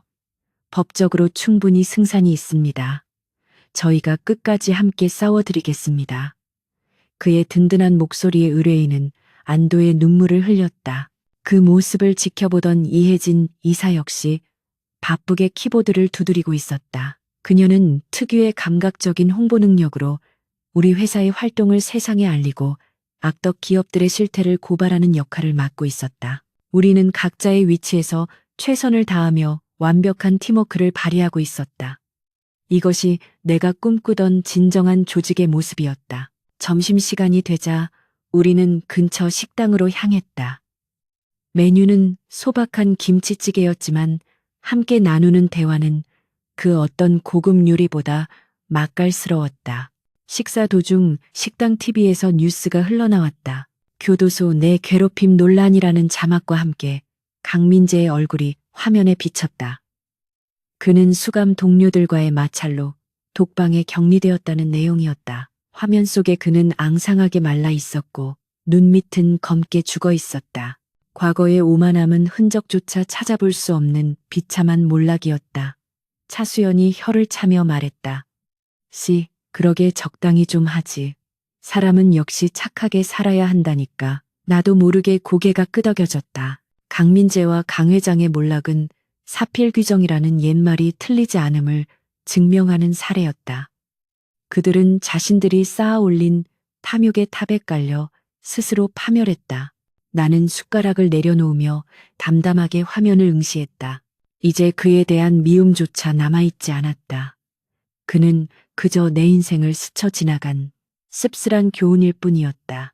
오후에는 디엔그룹의 신임 대표가 우리 사무실을 방문했다. 그는 취임일 주년을 맞아 감사의 인사를 전하러 왔다고 했다. 백 대표님 덕분에 회사가 정말 많이 변했습니다. 지난 분기 영업이익이 창사 이래 최고치를 기록했습니다. 직원 만족도도 업계 최고 수준이고요. 그는 진심 어린 표정으로 내게 악수를 청했다. 나는 그의 손을 맞잡으며 미소 지었다. 다행이네요. 대표님이 잘 이끌어 주신 덕분이죠. 저희는 그저 거들었을 뿐입니다. 그는 고개를 저으며 말했다. 아닙니다. 백 대표님이 닦아놓으신 기반이 없었다면 불가능했습니다. 언제든 회사에 놀러 오십시오. 직원들이 백 대표님을 많이 보고 싶어 합니다. 그의 말에 가슴 한구석이 뭉클해졌다. 비록 회사를 떠났지만 내가 남긴 흔적들이 여전히 그곳에서 긍정적인 영향을 미치고 있다는 사실이 뿌듯했다. 나는 그를 배웅하며 생각했다. 내가 했던 선택이 틀리지 않았다고. 그가 돌아가고 난 뒤 나는 잠시 옥상 정원으로 올라갔다. 따스한 햇살이 내리쬐는 벤치에 앉아 커피를 한 모금 마셨다. 바람에 실려오는 꽃내음이 코끝을 간지럽혔다. 문득 1년 전 이맘때가 떠올랐다. 서류철에 맞아 피를 흘리며 깨어났던 그날. 그때 나는 혼란스럽고 두려웠지만 지금은 그 어느 때보다 평온하고 행복했다. 윤세아로서의 기억과 백할인으로서의 삶이 완벽하게 하나로 융합된 느낌이었다. 나는 더 이상 과거의 나를 그리워하거나 현재의 나를 부정하지 않았다.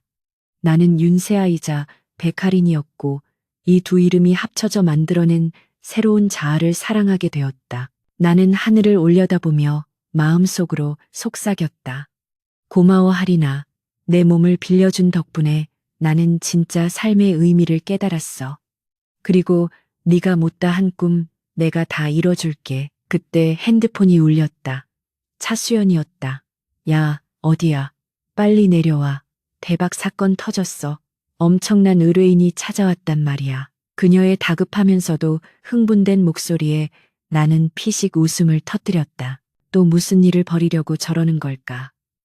나는 남은 커피를 비우고 자리에서 일어났다. 발걸음이 가벼웠다. 엘리베이터를 타고 사무실로 내려가니 앳된 얼굴의 여성이 소파에 앉아 불안한 듯 손톱을 물어뜯고 있었다. 그녀의 모습에서 1년 전의 백할인이 겹쳐 보였다. 주눅 들고 겁에 질린 하지만 눈빛 깊은 곳에는 살려달라는 간절함이 서려 있는 모습. 나는 그녀에게 다가가 부드러운 목소리로 말을 걸었다. 안녕하세요. HNS 파트너스 백할인입니다. 무엇을 도와드릴까요? 그녀는 깜짝 놀라 고개를 들었다. 저는 KU 건설 회장의 막내딸인데요. 오빠들이 저를 정신병원에 감금하려고 해요. 회사를 뺏으려고 도와주세요, 제발. 그녀의 목소리는 절박하게 떨리고 있었다. 재벌가의 경영권 분쟁, 그리고 희생양이 된 힘없는 상속녀. 마치 데자비처럼 익숙한 스토리였다. 하지만 결말은 다를 것이다. 왜냐하면 이번에는 그녀의 곁에 우리가 있기 때문이다. 나는 그녀의 앞에 앉아 그녀의 차가운 손을 따뜻하게 잡아주었다. 잘 찾아오셨어요. 저희가 전문이거든요. 그런 썩어빠진 오빠들 버릇 고쳐주는 거. 내 말에 그녀의 눈에서 눈물이 주르륵 흘러내렸다. 차수연이 옆에서 거들었다. 걱정 마세요. 우리 백 대표가 한때 그런 놈들 전문 킬러였거든요. 맡겨만 주세요. 아주 탈탈 털어드릴 테니까. 우리는 즉시 작전 회의에 돌입했다. 김지훈 변호사는 불법 감금 시도에 대한 증거 수집과 접근 금지, 가처분 신청을 준비했고, 이혜진 이사는 재벌가의 추악한 민낯을 폭로할 기획 기사를 작성하기 시작했다. 나는 전체적인 전략을 짰다. 이번 작전명은 신데렐라의 반란이었다. 우리는 그녀를 단순한 피해자가 아닌 회사를 이끌어갈 차세대 리더로 메이킹할 계획이었다. 그녀에게 경영 수업을 시키고 주주들의 지지를 이끌어내어 오빠들의 코를 납작하게 만들어줄 것이다. 의뢰인은 우리의 일사불란한 움직임을 보며 점차 안정을 되찾아갔다. 그녀의 눈빛에도 서서히 생기가 돌기 시작했다. 나는 그녀를 보며 확신했다. 그녀도 언젠가는 나처럼 당당하게 자신의 목소리를 낼 수 있게 될 것이라고. 며칠 밤을 새워가며 준비한 끝에 우리는 주주총회장에 들이닥쳤다. KU건설의 오빠들이 승리를 확신하며 샴페인을 터뜨리려던 순간이었다. 문을 열고 들어서는 우리를 보며 그들은 경악했다. 특히 위풍당당하게 걸어 들어오는 막내 여동생의 모습에 입을 다물지 못했다. 나는 그녀의 옆에서 든든한 방패가 되어 주었다. 여기 합법적인 위임장과 불법 행위 증거들이 있습니다. 오늘부로 당신들의 독재는 끝났습니다. 나의 선언과 함께 플래시가 터지고 기자들이 몰려들었다. 오빠들의 얼굴이 흑빛으로 변하는 것을 보며 나는 짜릿한 쾌감을 느꼈다. 이것은 단순한 복수가 아니었다. 이것은 기울어진 운동장을 바로잡고 정의를 실현하는 숭고한 작업이었다. 모든 일이 성공적으로 마무리되고 우리는 옥상에서 조촐한 파티를 열었다. 편의점 맥주와 과자 몇 봉지가 전부였지만 그 어떤 호텔 뷔페보다 풍성하게 느껴졌다. 밤하늘에는 별이 총총히 박혀 있었고 도시의 불빛은 보석처럼 반짝였다. 차수연이 맥주캔을 들어 올리며 건배 제의를 했다. 자, 우리의 완벽한 승리를 위하여, 그리고 앞으로 닥쳐올 수많은 전쟁을 위하여. 우리는 캔을 부딪히며 크게 웃었다. 쨍하는 맑은 소리가 밤 공기를 갈랐다. 김지훈 변호사가 웃으며 말했다.